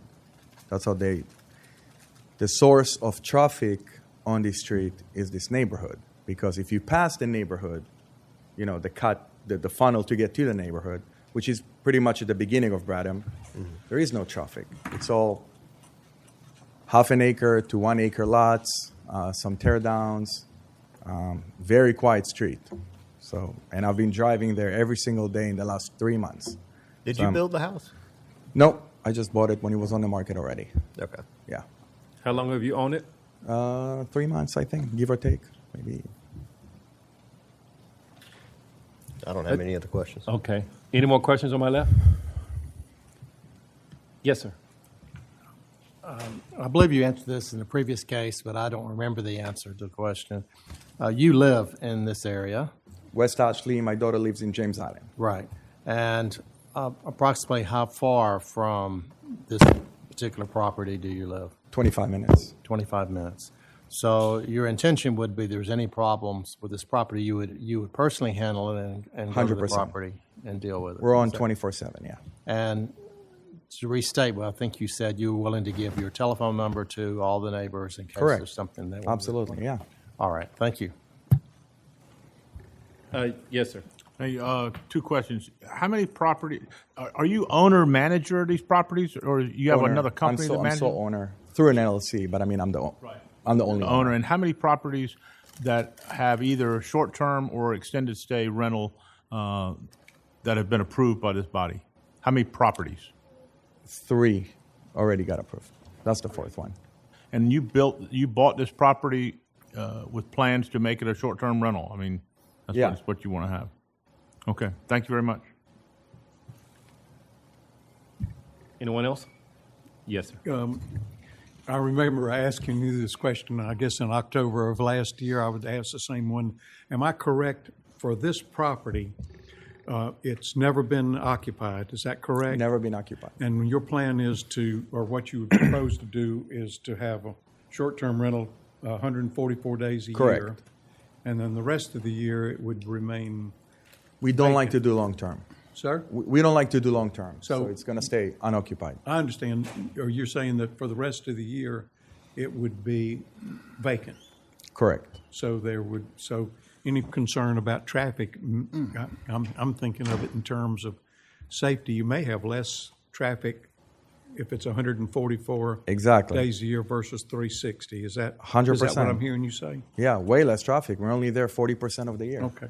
There's nobody. One other question. Under criteria 6.8.2C1, there was an indication that this may not meet fully the criteria. Being compatible with existing uses in the vicinity and will not adversely affect the general welfare.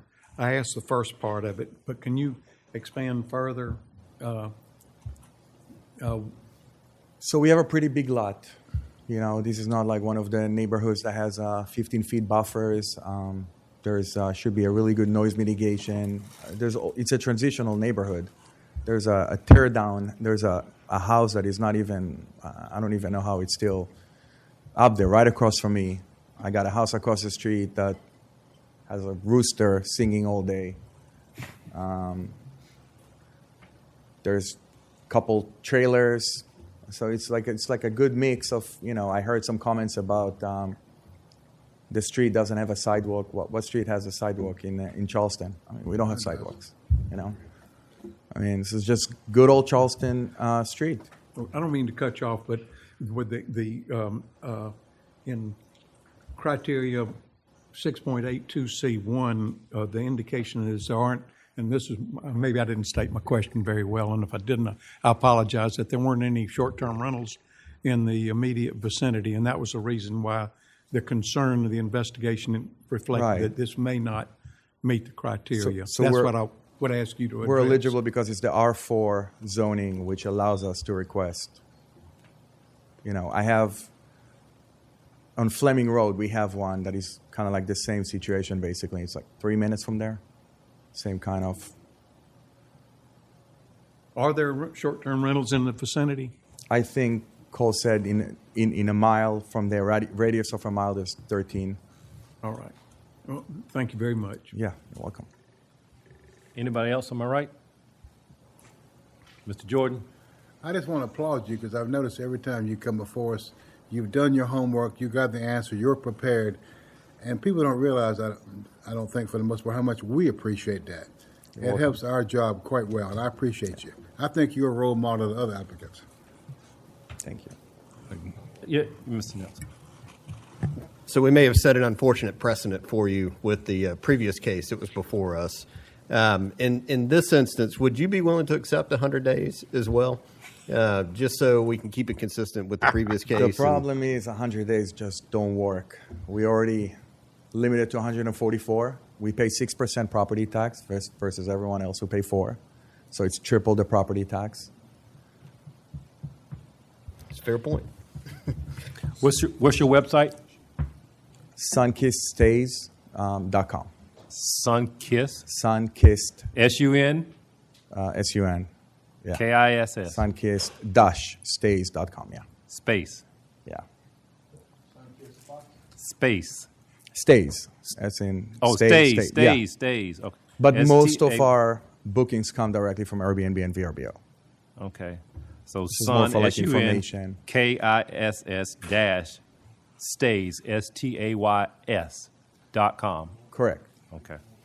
And you said your phone number is listed on that? Yes, we have our phone number. Yes. Okay. And you have hours? We're 24/7. Try us. Okay. All right. There was Yeah. another. Yes, sir. Yeah, just following up on Mr. Jordan's question, did you reach out to the Terra Guard HOA after you got this information, since you were so prepared? I didn't reach out because it seemed like they were kind of.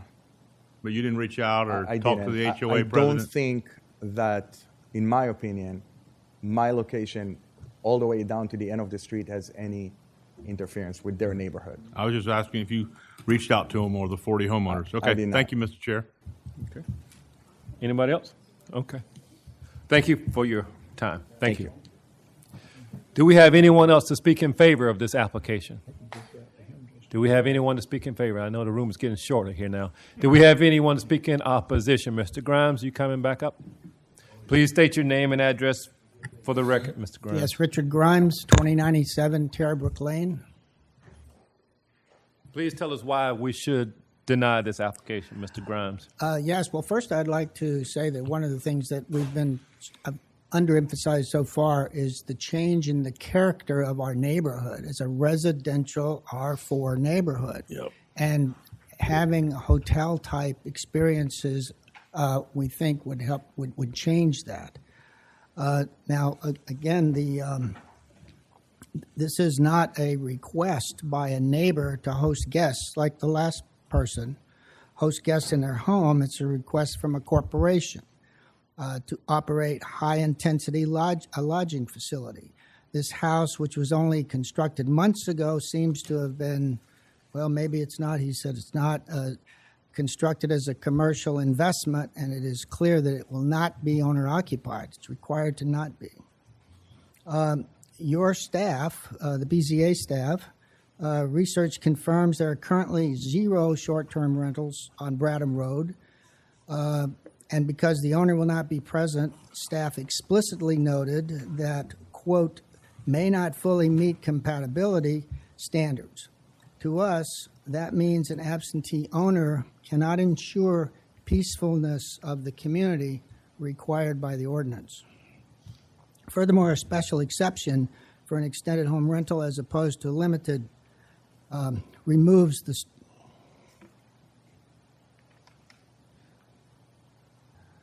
well, finally, the infrastructure cannot handle this. Bradham Road, as has been stated, has drainage ditches on both sides of the road. It has no sidewalks, it has no streetlights.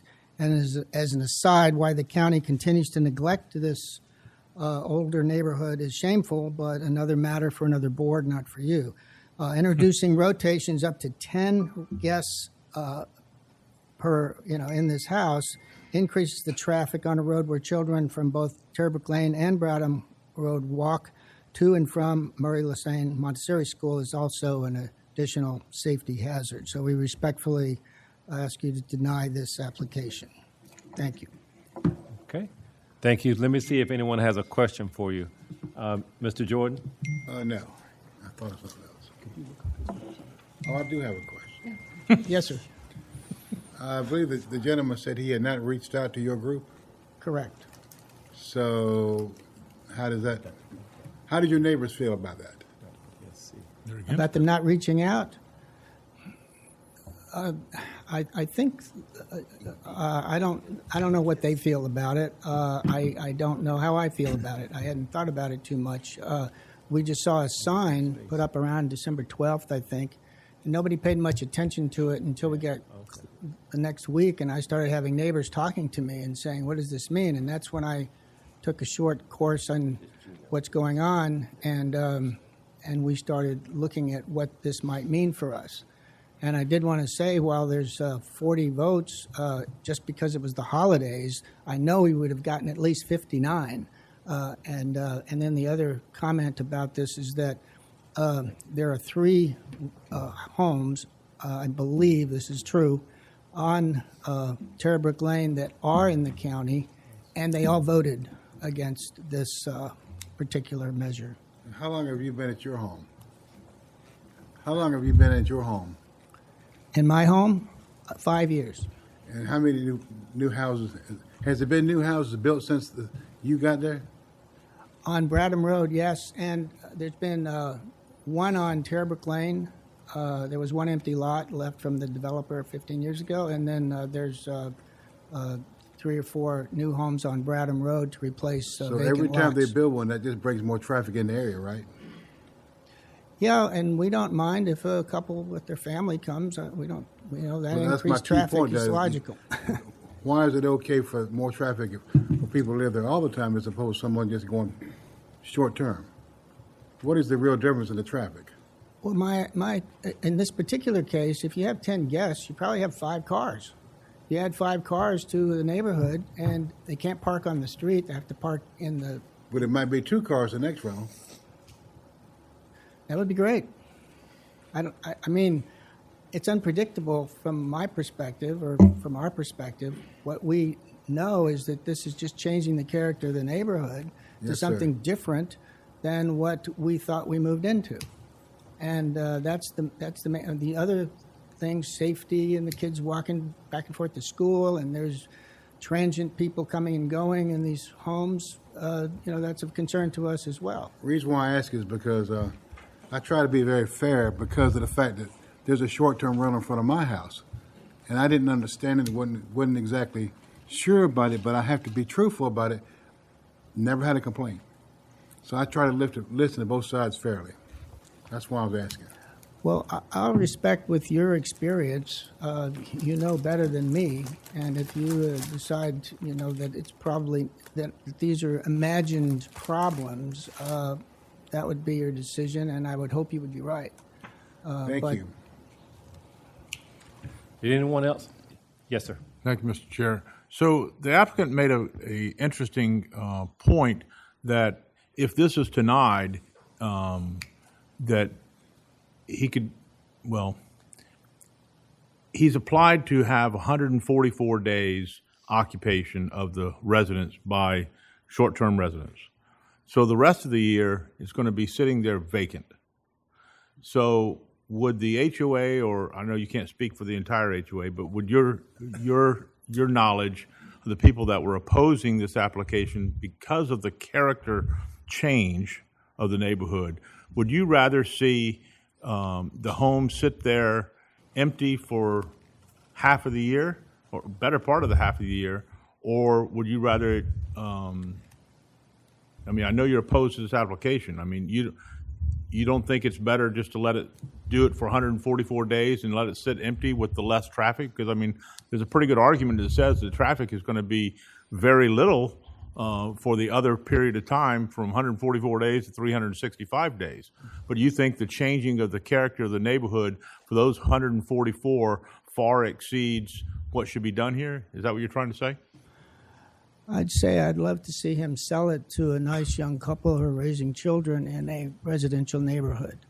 The fact of the amount of time it's open or is not occupied means it's less security in the neighborhood, I believe, because it's an opportunity for people to break into it or do other things like that. So you're really just against the commercial aspect of and that's what's changing the character of the neighborhood, Oh, yeah, adjoining yeah. neighborhood. This would be people rotating in and out all the time, apparently,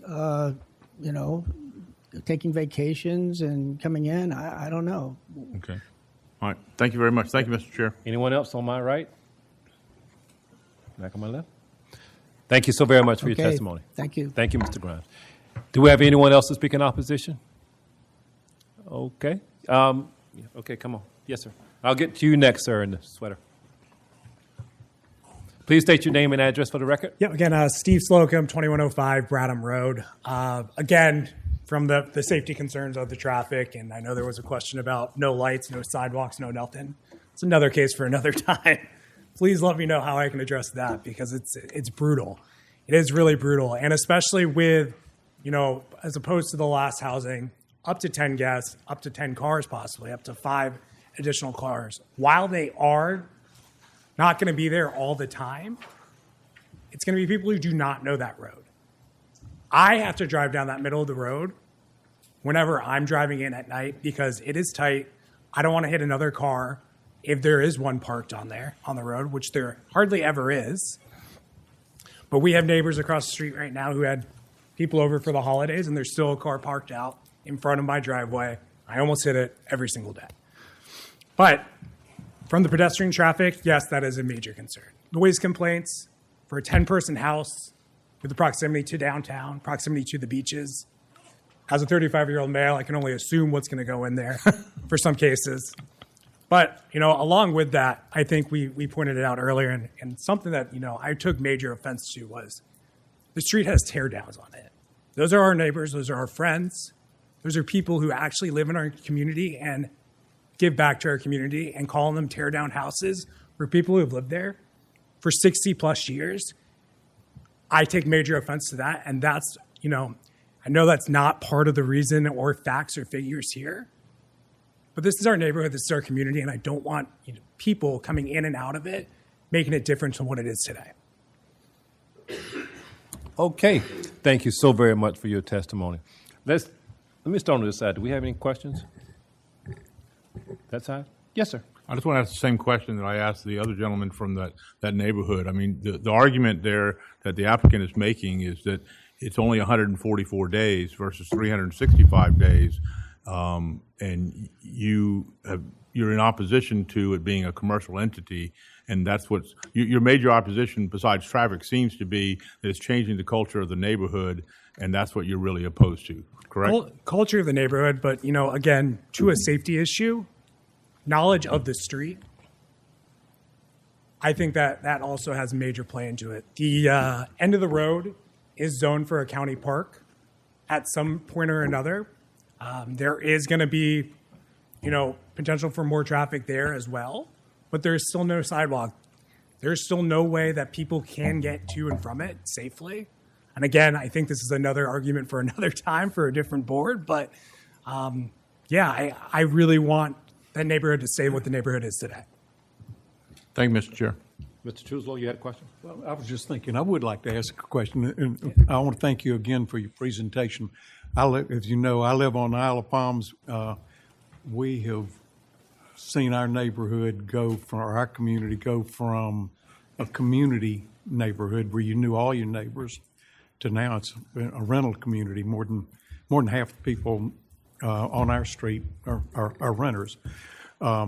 Be that as it may, one of the things that I'm thinking about it, that if you could help me help you, or at least address, sometimes you're better off having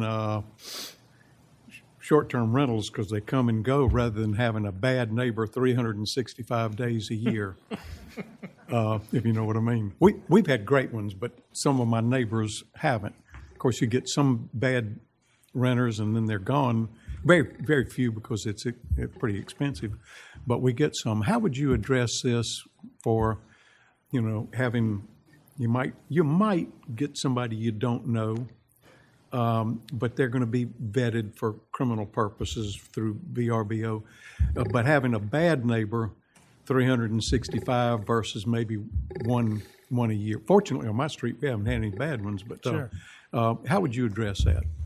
Yeah, no, I think that's a great question. And, this is my third house that I have owned. I've had very few bad neighbors, and every community that I've moved into is very close-knitted. And at least it's a place where you have a question or a problem with someone, you can go and talk to them. Again, this could be a circumstance where you can't, and I completely understand where you're coming from there. But I'd rather have the ability to walk directly across the street, talk to them, sort it out that way, rather than having to call a management company, wait 30 minutes for him to come, have to rely on the police, whatever it may be. Just being able to handle it myself with someone I actually know and have had a conversation with before would be great. I was smiling because one time I was thinking when we lived in Columbia, we had a neighbor who decided he was pretty bad to drink, but he decided to sink a well in his yard so he could have branch water with his bourbon, and there was no talking to him at all. I just mentioned that in passing, but thank you. Thank you so very much for your testimony today. Thank you very much. We had one other person, I think. Sir, did you want to make a statement? And please state your name and address for the record, and please tell us why we should deny this application, sir. Okay. My name's Thaddeus Smith. I live at 2030 Terrabrook Lane in the county, not the city. I am the vice president of the HOA of Terrabrook Lane, by the way. Thank I you. heard something that you've only heard from one person on the board. I was wondering, is it 301 that has homes in the city and county that was a limit? Like there was a limit? So how many? just go ahead and state your reasons why we don't typically Okay. ask questions like that. Go ahead. Okay. My backyard looks at the elementary school, so I'm going to be seeing all the traffic. We're already pushing out local residents, like the lady back here. Now, with these homes that are getting rebuilt, that's because they cannot afford the taxes and everything like that. I want to know by this gentleman, is the management company required to even return our calls or return our requests or even talk to us? Because I've known of many management companies that have stated, you're not a part of this neighborhood, you're not a part of my management company, that I don't need to talk to you. So I'm wondering if that's going to be the case for us in our neighborhood. Now we have one does it, now they can do it. 2 other people are going to come in, they're going to do it. In Georgia, this is a nightmare for people because all of the homes, including subdivisions, have been taken over by companies. And the residents there feel the same, that it's Bless you. It's pretty insane. But that's my thing. If one person does it now, it's going to be 2 people and 3. It's just, I think it's observed, that you guys aren't even, seems like not listening to the people who are here and to the signatures that we've gotten. So I just would like you guys to reconsider that. But there's a reason why there's been a limit to 145 days, but now they're in the whole city and county. I believe there was a limitation when Park Circle had these problems to how many homes you're able to approve. So if that's true, I'm wondering, why are we still continuing to approve these homes? There was obviously a reason why these homes, or there is a limit on how many homes in the city and county are supposed to not exceed unless they're approved. Park Circle, again, they did away with all of their Airbnbs and rentals because of the problems of the neighborhoods they were having. Okay. Well, thank you so very much for your testimony today. If you hold on one moment, let's see if anyone had a question. But before you do, no, I won't do that. Any questions to my left? Yes, Ms. Smith.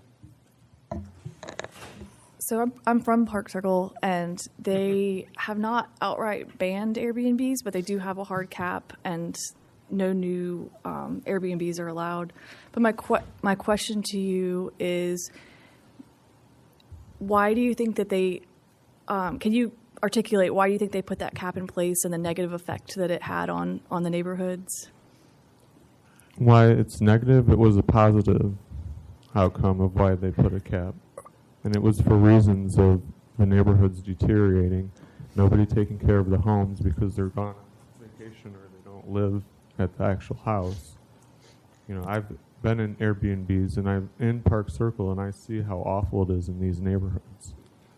So I was eventually going to move to Park Circle, but the reason why we didn't was the up and coming, and now seeing it, I definitely would have moved out of there.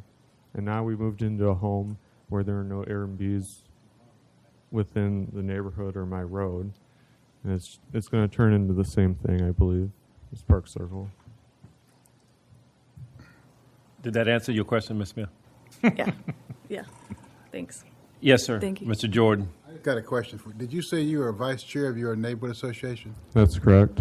I'd like to applaud you for that because I too live in North Charleston, and I was head of my neighborhood council for 16 years. Nice. And the only way I got out of that was to agree to be vice chairman. That became 9 years. After that, I quit going to meetings. So I applaud you because we need young people like you in North Charleston. Okay, So I appreciate thank you. that. Go ahead. Yeah, I'm going to ask them the same question that I asked the other homeowners. So the situation here could be you're testifying that you would prefer to see this home used as a regular, even if it was a 12-month around rental property, because the owner has bought the property. He can use it for somewhat what he wants to use. His preference is to use it for a extended home rental for only 144 days out of the 365. But you're opposing that because you would rather see it some type of either owner occupied or residential or a rental for the whole year instead of being a commercial establishment for 144 days and empty the rest of the year. Is that correct? No, it's not necessarily. I don't look at it that way. Growing up, my parents had 3 homes, one in Florida, a couple in Florida, one up in Ohio, and those were vacation homes. We took care of those homes because we owned them, and we didn't want anybody else in our house because of reasons of parties, guests that we have no idea who are in our homes, not taking care of the home, and that's exactly what's going to happen.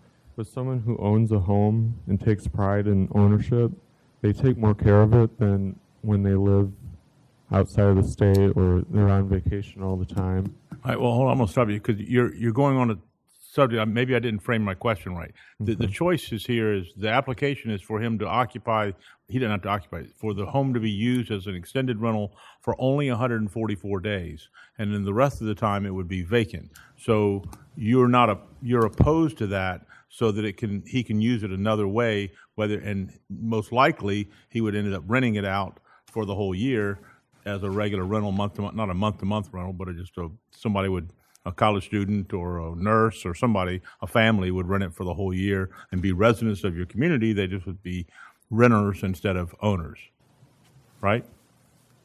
No, I just think it should be a family home. Okay.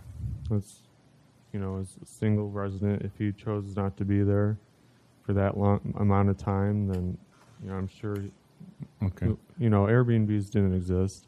And there's a problem, there's a reason there's a problem with them in Park Circle. All right, I don't want to talk about Park Circle. I'm talking about here. All right, thank you very much. Thank you, Mr. Chair. Thank you. I'm going to conclude it at this time. Thank you. Anyone else to speak in opposition? Okay. Yes, ma'am. Slocum, 2105 Bradham. Slow down one more time. You said it too quick. Caitlin Slocum, 2105 Bradham. Thank you, Ms. I Slocum. do just want to bring to y'all's attention the previous home was owner occupied and you only approved it for 100. Why are we considering 144 days for a house that won't be owner occupied? You also mentioned that people will be vetted via Airbnb, VRBO. Just the renter will be. Their guests are not. We're right next to a school. Something to consider. That's all. Thank you. Okay, let's see if anyone had. Does anybody have a question? No? Anyone? Let me just make a statement because I don't think it is apparent. That is a statute, basically. So that's law that we are actually trying to work within the boundaries, and that's what their application is for, is when they come outside those boundaries. But we can grant them that 144 days if they're in the law. So that's what we're looking at, as long as they don't violate any of these criteria. So I just wanted to say that. And there's no cap currently in place for the county. Yes. Okay. Thank you so very much for your testimony. I think that was everybody in the room for opposition. Or was I wrong? Or anyone else to speak in opposition? So at this time, sir, you have the right of rebuttal, limited to 2 minutes. My name Please is state your name and address. From 2245 Portside Way. I'll just touch on a couple points that I feel like I already talked about, but I heard some comments. Right now, I'm the second to last as far as that street, and there's that extension of the county park. There's random people come during the day and park their cars and walk their dogs. Does anybody vet those people? I mean, do we know who they are? They just park the car and they use that park. Second of all, like I said, the house is only going to be used 40%. So as far as the amount of extra traffic that we're producing is going to be a lot less. And we're paying, 3 times the property tax. Regarding the comment that was said about there's not enough houses for people in Charleston, there's plenty of houses to buy for people that want to buy a house.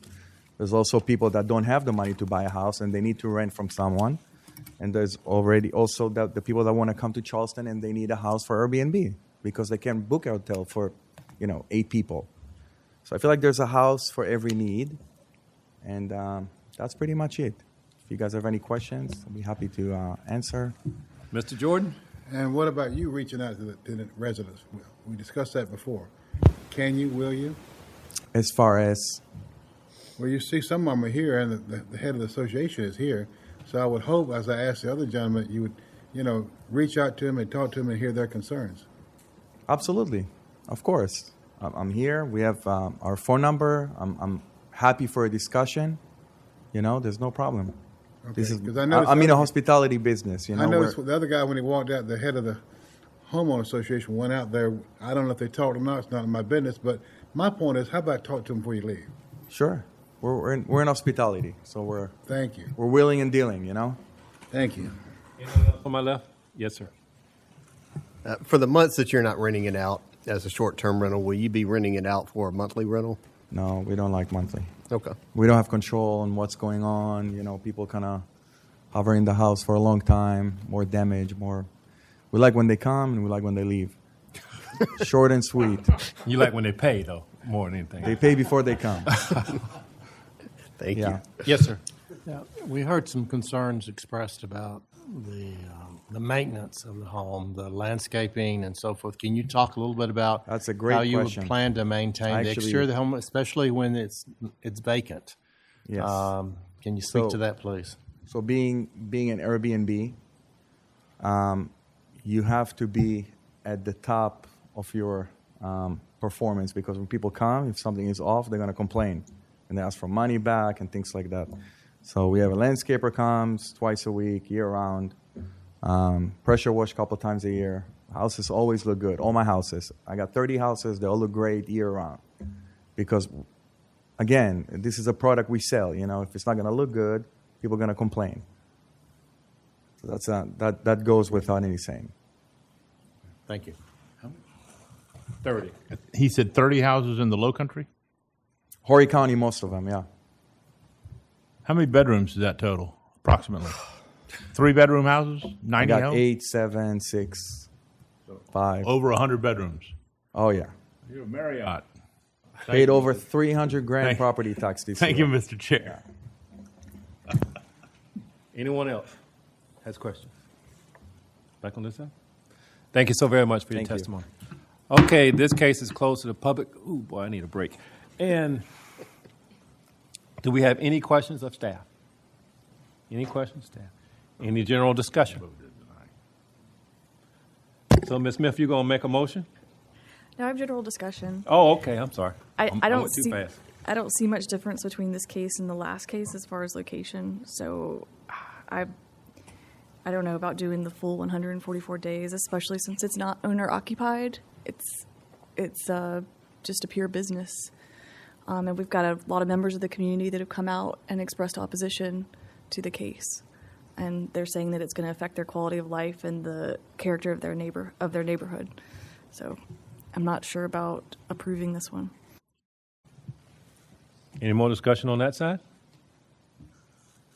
I'm ready to make a motion. Any more discussion on this side? Okay.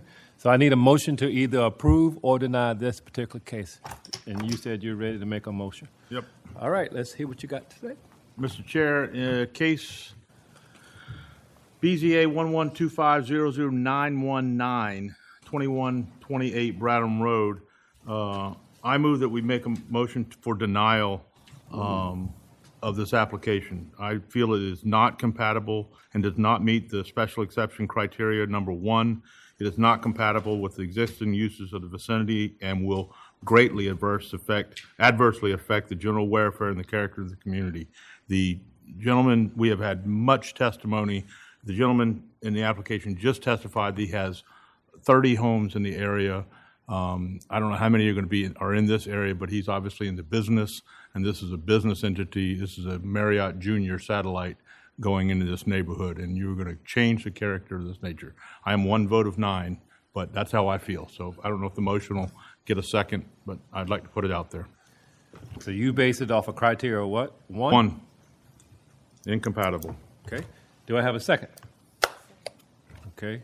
We have a motion that's been properly moved and second. Any discussion? Yeah, Mr. Chair, I'd like to make a point. Yes, sir. Been sitting on this board now for, 7 or 8 years. It's been quite some time. And when the STRs first started coming up, the one neighborhood that comes to mind is it Teal Lane? The initial application, STR that came in today on Wild Wing Lane was one of these neighborhoods that had a number of STRs come before us several years back. And a complaint that we got on a regular basis was it was going to change the entire character of the neighborhood. And in reality, tonight we had testimony in that particular case that it has become an accepted norm within that neighborhood.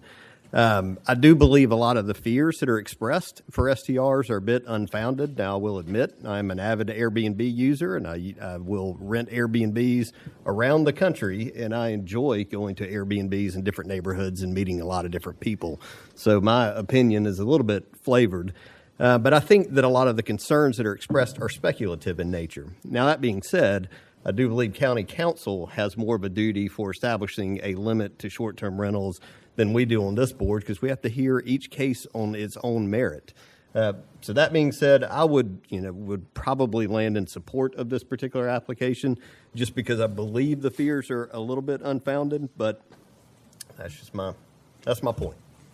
Mr. Chairman, I follow up as this was my motion. The test that I personally set for NIMBYs, for people that say not in my backyard, I don't want this problem. We hear it at every meeting. I'm fine with the Airbnb, but I don't want it on this street because X, Y, and Z. When there's an overwhelming non-support for something from an adjacent neighborhood, we've heard testimony that there's 60 some odd homes in this neighborhood. We got signatures from 40 of them. The president of the HOA said if it wouldn't have been Christmas time, he would have gotten closer to 90%. When you got that overwhelming support for a denial, I have to listen to that. And I don't think that there's speculation. I think there's enough out there that they just don't want it in the neighborhood. So that's why I'm adamant about voting against this. I think there's other ones that can work things out. I would be open to 100 days, but the applicant himself said the business model doesn't work at 100 days. His Marriott's need to have 144 days and make them work. I get it.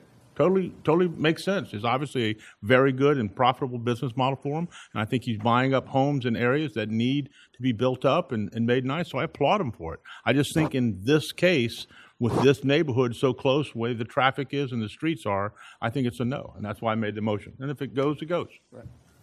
Thank you, Mr. Chair. Yes. Anyone else? Mr. Truslow, you got something on your tongue. You can't close. I do. I respect what my colleague has said. His first comment in making his motion was that because the applicant was a commercial entity versus an individual, we ought to treat him differently. I would respectfully disagree and say we got to feed everybody out of the same spoon of justice. We can't just pick and choose and say, well, you're rich or you're not, or you've got rental properties in Horry County, but you don't have them. We got to treat everybody the same. So on that basis, I can't agree with respectfully, I can't agree with my colleague. We've got to feed everybody, treat everybody the same. The second thing I would say is that my experience has been when people have short-term rentals, they're more likely to take care of the property than if it's a long-term rental. They're going to be gone in a year. They're not going to take care of it because they have no more interest. That's the second thing. Third thing, I'm very sympathetic with the concerns about a neighborhood But I would note that when you've got somebody that's there long-term, you don't vet their friends and associates and their children's friends as well. So it's kind of a double-edged sword. Mr. Brown? I'm still thinking.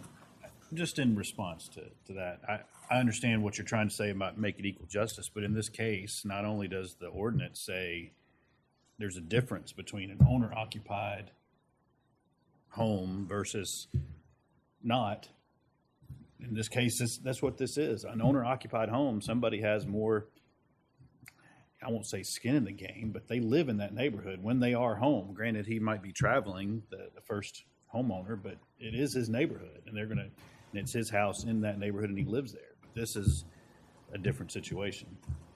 He's a business owner that has bought this as a business and investment, and it's a different mindset. And I think that not only does that true in how how this case is laying out, that's what our ordinance says as well.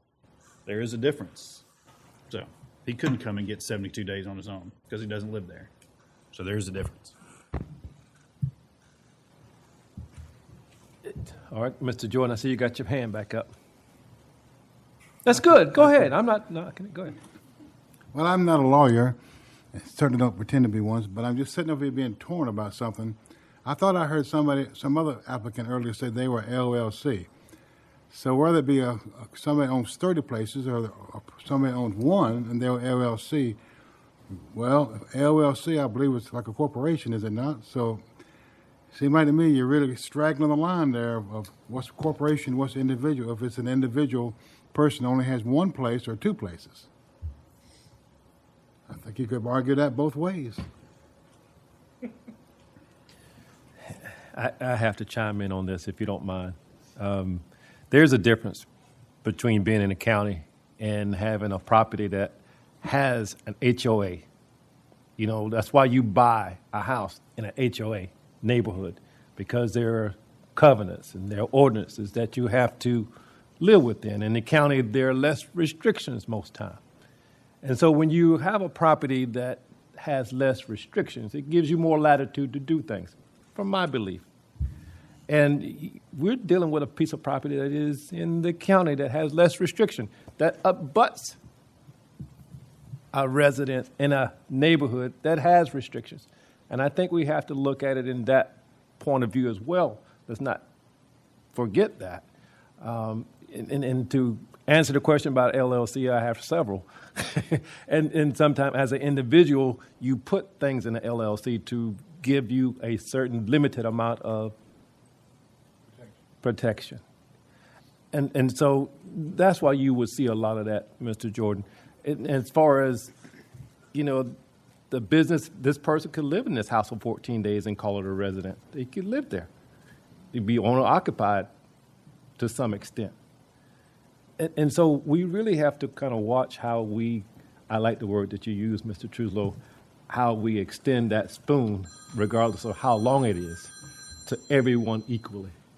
And I like that. We have to really keep that in mind when we administering this justice that we have and we hold in our privilege. So I'm kind of in support of this, to be honest, but I'll hold the last vote.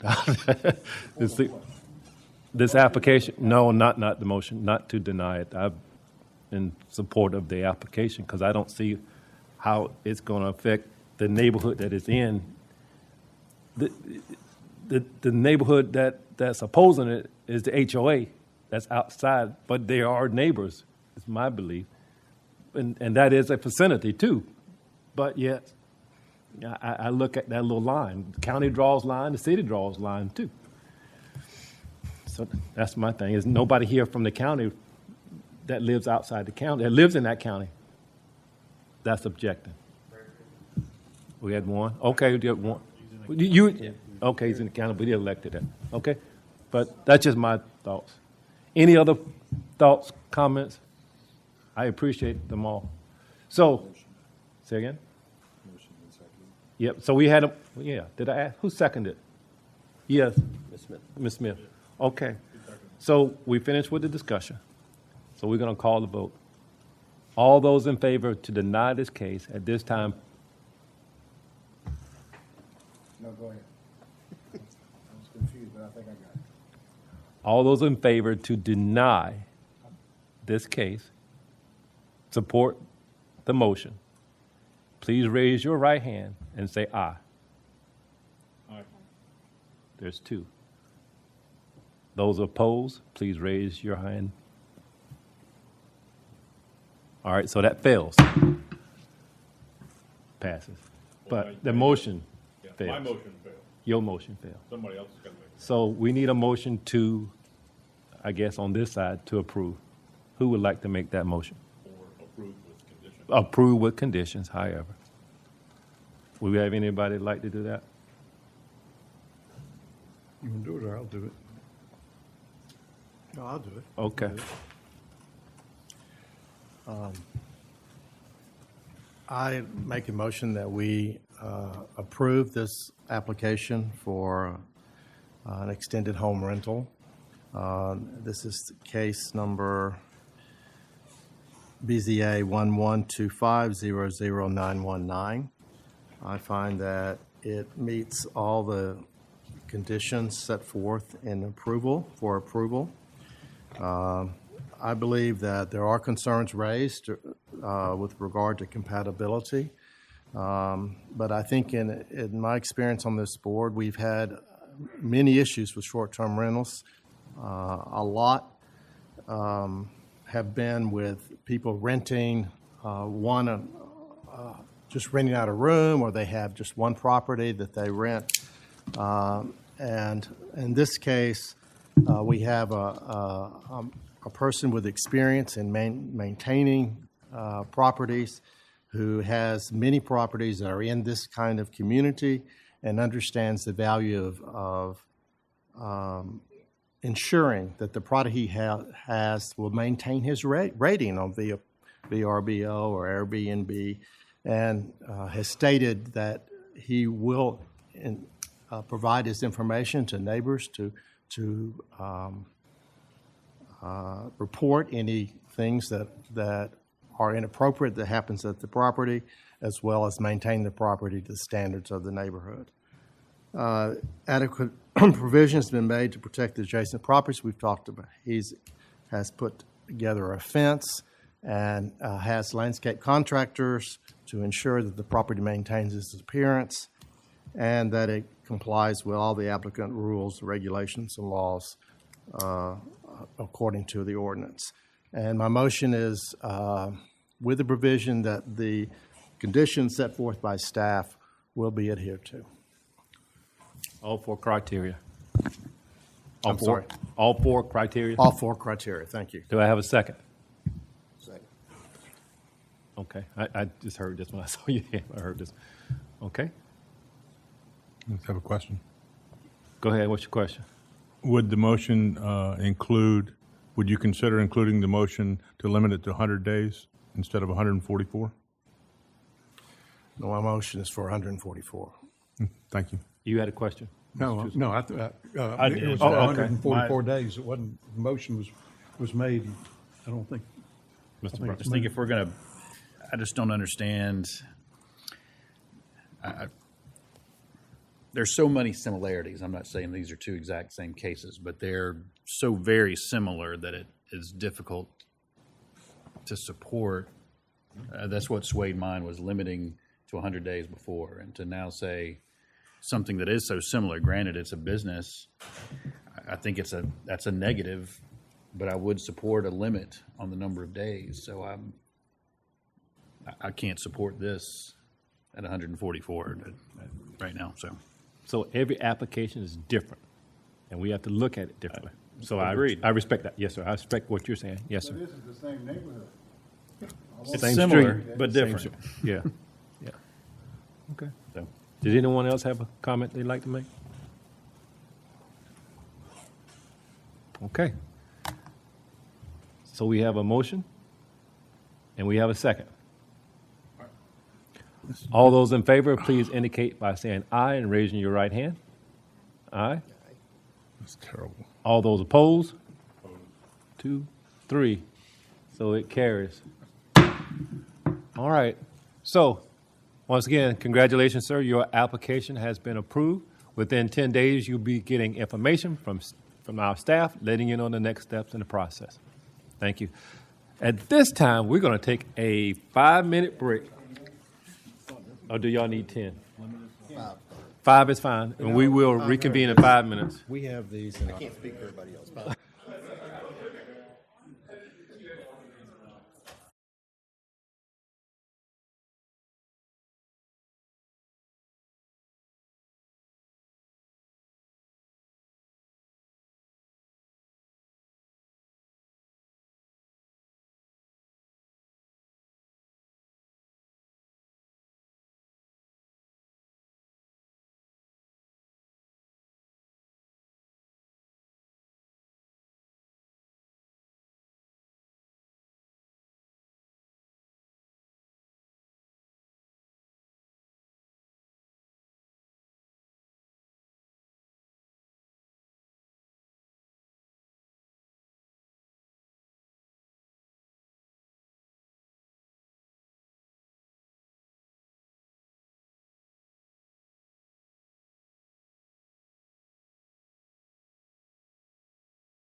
deal, but it doesn't hurt my feelings. But I just happened, and they asked me at the meeting, "Hey, what's going on at your house?" Excuse me. Mm.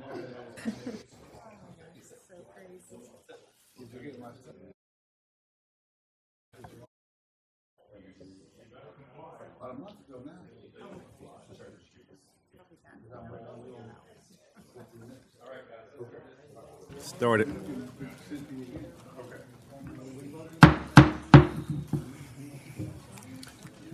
Okay, at this time we will reconvene, and our next case will be presented by Mr. Hare.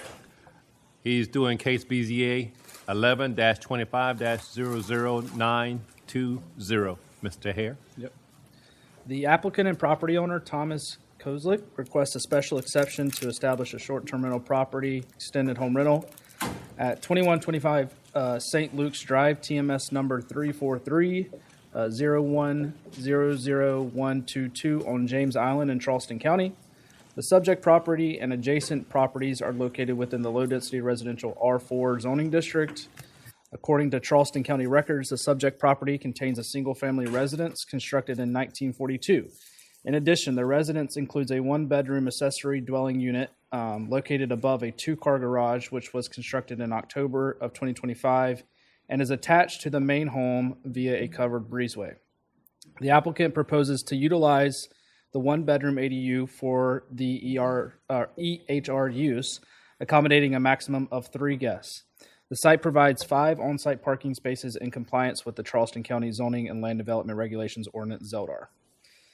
Since the property is owner-occupied, it is eligible for a limited home rental permit. However, the applicant has not pursued the LHR permit option and is instead requesting a special exception to establish a short-term rental property as an extended home rental. Here is the location of the property when looking at the county as a whole. This is the zoning ordinance section pertaining to the STRs and R4 residential zoning district. The 300-foot radius map, the aerials. We posted the property on December 12th of 2025. Here are pictures of the subject property as well as the ADU above the two-car garage and its parking. Adjacent properties, St. Luke's Drive. This is the site plan, the tenant notice, and the plat. Regarding the 3 approval criteria, staff stated that it may meet criteria 1 through 3. The Board of Zoning Appeals may approve with conditions, or deny case based on the BZA's findings of fact unless additional information is deemed necessary to make an informed decision. In the event the board decides to approve the application, the board should consider the following conditions recommended by staff. 1, prior to the zoning permit approval, the applicant shall complete the STRP limited site plan review process. 2, the use shall comply with all requirements of Article 6.8. 3, the property shall not be used as a short-term rental for more than 144 days in aggregate during any calendar year. And 4, the property owner shall be responsible for ensuring that tenants comply with the Charleston County noise ordinance. Is there any questions?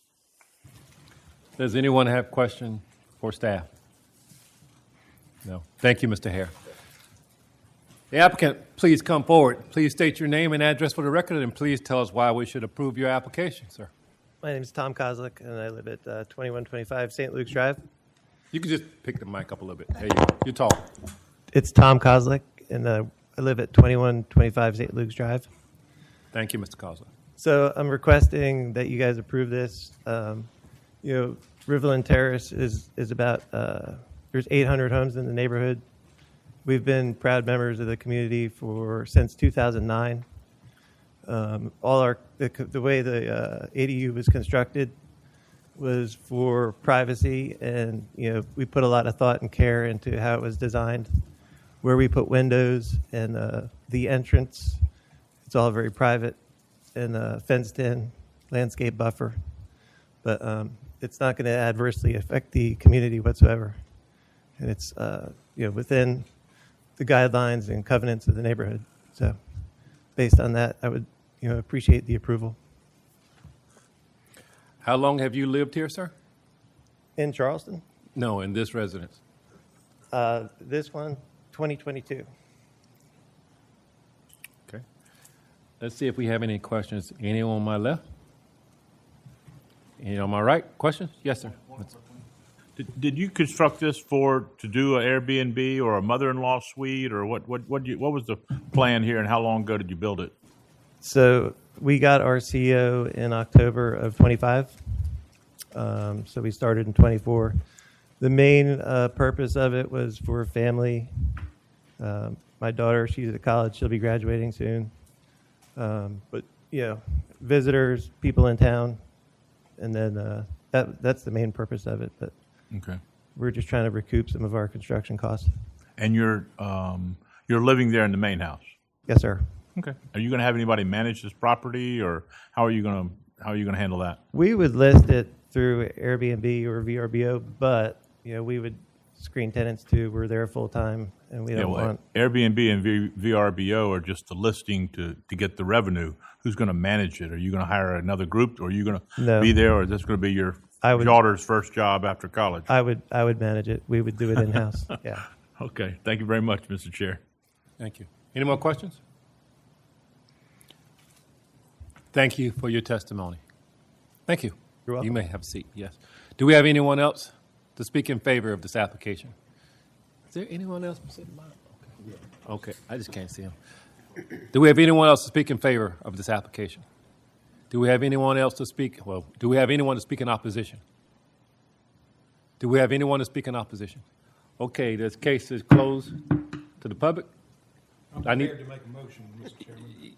Okay, all right. Do we have any questions of staff? Do we have any general discussion? The floor is yours, sir.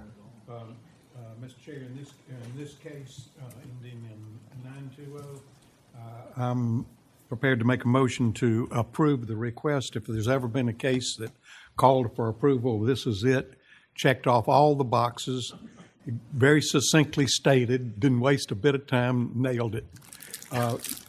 Technically, we have to state this, that that there's been proper notice, there's jurisdiction under Article 6.8.2C, 1 through 3, all the criteria for approval have clearly been met. Number one, it's compatible with existing uses. I'm satisfied factually and legally. It will not adversely affect the general welfare or character of the immediate community. In fact, the applicant's on site, so, and I guess his daughter is on site. Number two,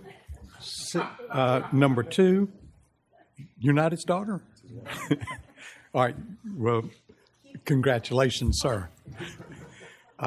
Number two, the adequate provision is made for and exists for setbacks and buffering as testified. Number three, it complies with all applicable rules, regulations, and standards and the intent of our ordinance.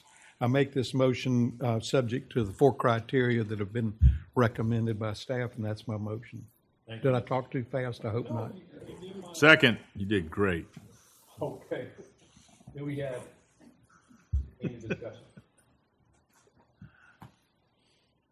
All those in favor, please indicate by saying aye and raising your right hand. Aye. Aye. Is that unanimous? Congrats. Congratulations. Your application has been approved. Within 10 days, you'll be getting information from our wonderful staff, letting you know the next steps in the process. Thank you again for coming tonight. Good night. Ooh, thank you, Jesus. Our last case for tonight is case BZA 1125-00921, done by Ms. Worker. The applicant, Doug Hickardson of Social at 19 LLC DBA, along with property owner Teddy M. Hendricks of Expressway Center LLC, represented by John C. Sullivan of S-Arc Studio LLC, is requesting an extension of the approved days and hours for on-site alcohol sales at the property located at 1919 Savannah Highway, which is TMS number 350050056, in the St. Andrews area of Charleston County. The current special exception granted on March 6, 2023, allows alcohol sales for indoor recreation and entertainment use with specific conditions. Conditions number 2 limits the sales from Monday through Thursday from 11 to 9, Friday and Saturday from 11 to 10, and Sunday from 11 to 7. The applicant now seeks to extend alcohol sales to 7 days a week until 11:59.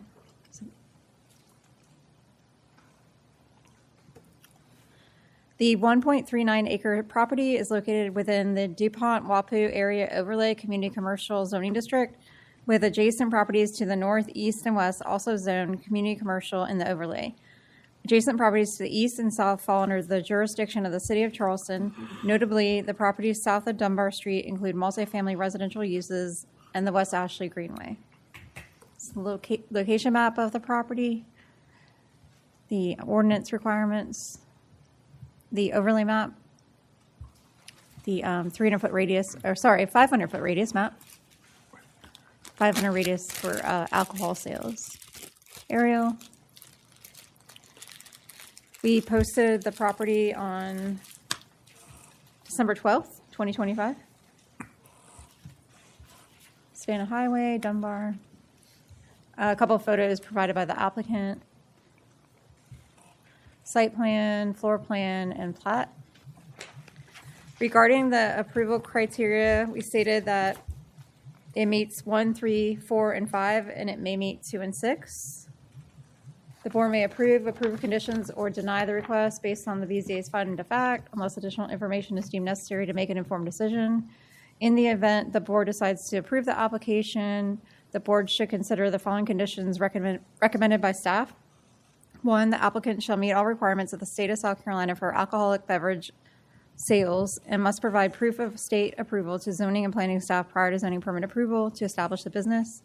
2, alcohol may be sold Monday through Sunday between the hours of 11 a.m. and 11:59 p.m. Any questions? Any questions of staff? Yes, one question. Ms. Working, when we heard this the first time around a couple of years ago now, was the hours, was that at the request of the applicant, or did we limit it as a board? It was at the request of the applicant. Okay. Yeah. Thank you. How long ago was that? 2023. Yeah. Wasn't it? Yeah. I think they came before us, Yeah. a different applicant, the same location, many years ago as well, though. But March 2023. okay. I'm getting it mixed up. Thank you. Any questions? Any more questions? Thank you. Yes, sir. Please state your name and address for the record, and please tell us why we should approve your application, sir. All right, thank you. John Sullivan with SARC Studio, LLC, 104 Fishburne Street, Charleston, South Carolina. I'm representing the applicant. He's the pending buyer of the existing business there. And so... he's leasing, right? What? He's leasing? What? So the pending buyer. Okay. Yeah. So Charleston Golf is the existing business there. He's buying that business, but both businesses are leasing the property. And it was granted back in March of 2023 with those hours, and he's requesting to extend the hours to 11:59 to better suit the business model. The business is not changing. It's a golf simulator. There's 4 golf simulators, a putting green, a small bar with snacks in the back. And a lot of the business is nighttime business. People come in and watch sports games, get some drinks, and do some golf, or come in after golf. And so it's not good for business to be able to shut off sales at 9 o'clock, at the start of a game, when that's the prime hours to do that. As far as we know, it's been in business 3 years. There's been no complaints about that. It's on the business is on the front of the property. The parking's in front of that, right off Savannah Highway. So it's not a detriment to traffic or the neighborhood, extending this a few hours those times. I think that's about it. Thank you. Any questions? Mr. Brown? I don't believe I saw it, but is there direct access to out of the rear of the property?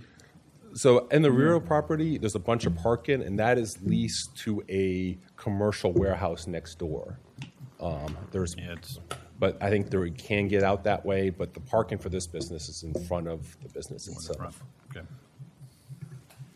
Any more questions? Yes, sir. I believe in there was a letter of opposition that we received on this, that there was a reference to membership, certain privileges of membership with regard to sales. Can you clarify? Is that misunderstanding, or what was that? I don't think it was a letter of opposition. I think it was just a question about that. The existing business sells memberships, and members can come all whenever they want to, in and out. But they don't have access to the alcohol outside when it's being sold. So outside of what you're proposing, Right, after midnight, they can't come and get alcohol or anything like that. alcohol. Yes, Okay, it'd all be locked up and separate. Yeah. Okay, thank you. It's a good question. Yeah. Any more questions to my right? To my left? Yes, sir. Thank you for your time. Does the applicant have similar facilities around town? No, he's has other business in town, but this is his only golf simulator business. Okay. All right. Thank you. Thank you so very much for your testimony. Do we have is one other person back there? Oh, okay. I'm sorry. Do we have anyone to speak in support of this application? Do we have anyone else to speak in support? Do we have anyone to speak in opposition? Do we have anyone to speak in opposition? Nobody's against it. Very good. The case is closed. To the public, board members, do we have any questions of staff? Do we have any general discussion? Okay. Yes, sir. I'd like to get a motion. Thank you. I'm prepared to make a motion to approve in this case, Mr. Chairman, in the case BZA ending in 921. I recall when the application was first made almost 3 years ago. I thought it was a wonderful plan then. In your application today, sir, you nailed it once again. In my mind, it provides a unique recreational opportunity for the public and will be well served by approval. Technically, this meets all the criteria. The criteria are set forth by, and they're contained in Article 3.6.5, 1 through 6. All have clearly and convincingly been met. This is consistent with the recommendations contained in the Charleston County Comprehensive Plan and the character of the underlying zoning district. Number 2, it's compatible with existing uses in the vicinity. Most importantly, it won't adversely affect the community. In fact, it'll enhance our community, and for that, we wish to thank you. Or I think I speak for all of us. We appreciate what you're doing. Adequate provision has been made for setbacks, buffering, including fencing or whatever is needed to protect the adjacent properties. There's been an indication that there's a warehouse in the back that's consistent with what is being done. Where applicable, this property is being developed in a way to preserve and incorporate important natural features. I don't know that that's particularly relevant, but it's one of the things that we have considered. It complies with all applicable rules, regulations, laws, and standards.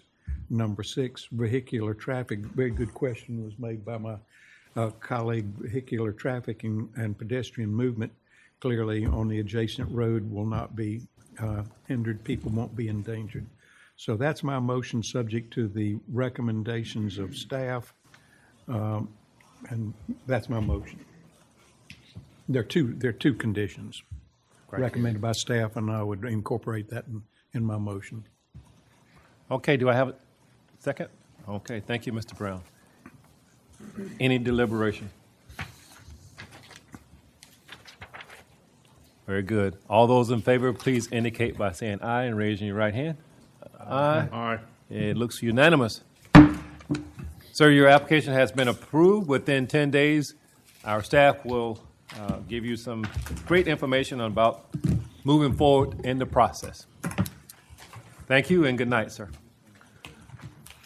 Mr. Chair, It's working. It's all on you. I have a question also for staff for how to go about something. May I ask quickly? This So time. we keep seeing. Good night. We're going to keep seeing more of these short-term rentals, whether you're in favor of them, whether you're opposed to them. I know we take each one by one. And I'm not the voice of the, I mean, I'm just one person, but, how can we, if the group would like to, send a message to county council to say every other municipality in the area has a cap, whatever that percentage is, whether it's 10%, 5%, whether it's done by districts, by neighborhood. I mean, we need some guidance here or we're going to have more and more of what we've had tonight. And, I mean, we're all going to take application by application. But it sure would be nice to have county council to say, okay, we don't want to have a cap. Okay, then vote it down. But if they do want to have a cap, instruct us. Because I don't think they're getting the message of what we endure every single month. And tonight we had 4 or 5 of them. That's just my I would like for us to send a message to county council, but I'm not going to make a motion for it. But how do we handle that, Chairman? I'm going to ask Mr. Hughie. He sits on the council. So, no, I don't sit on council. What I would say is county council, they haven't made it an issue. So I think by not putting a cap, they're telling you that they don't want a cap. Yeah, I mean, One of the problems with a cap with us being unincorporated is then it would be very lopsided. Like James Island's already got most of them. You see what I mean? And the couple in East Right. area.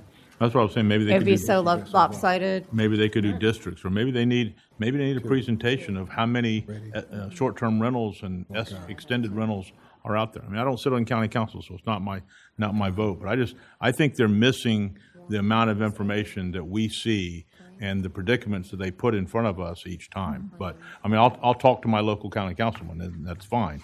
But I mean, I think the James Island County Council person should be unaware of what's going on, and it's only going to get worse. It's only going to get worse in Edisto. It's only going to get worse up in Ondaw, and we should be looking at this. I think some of the more dense areas like James Island that are more developed and have better infrastructure, sidewalks, wider streets, all that, street lights, all these things that tie into all of this are better suited for these than some of these more rural, less developed areas. And if there was something to say one was more appropriate or one type of area is more appropriate for these, It's it would it's help. really But hard to that's- get them in the rural area. You have to be bona fide agriculture.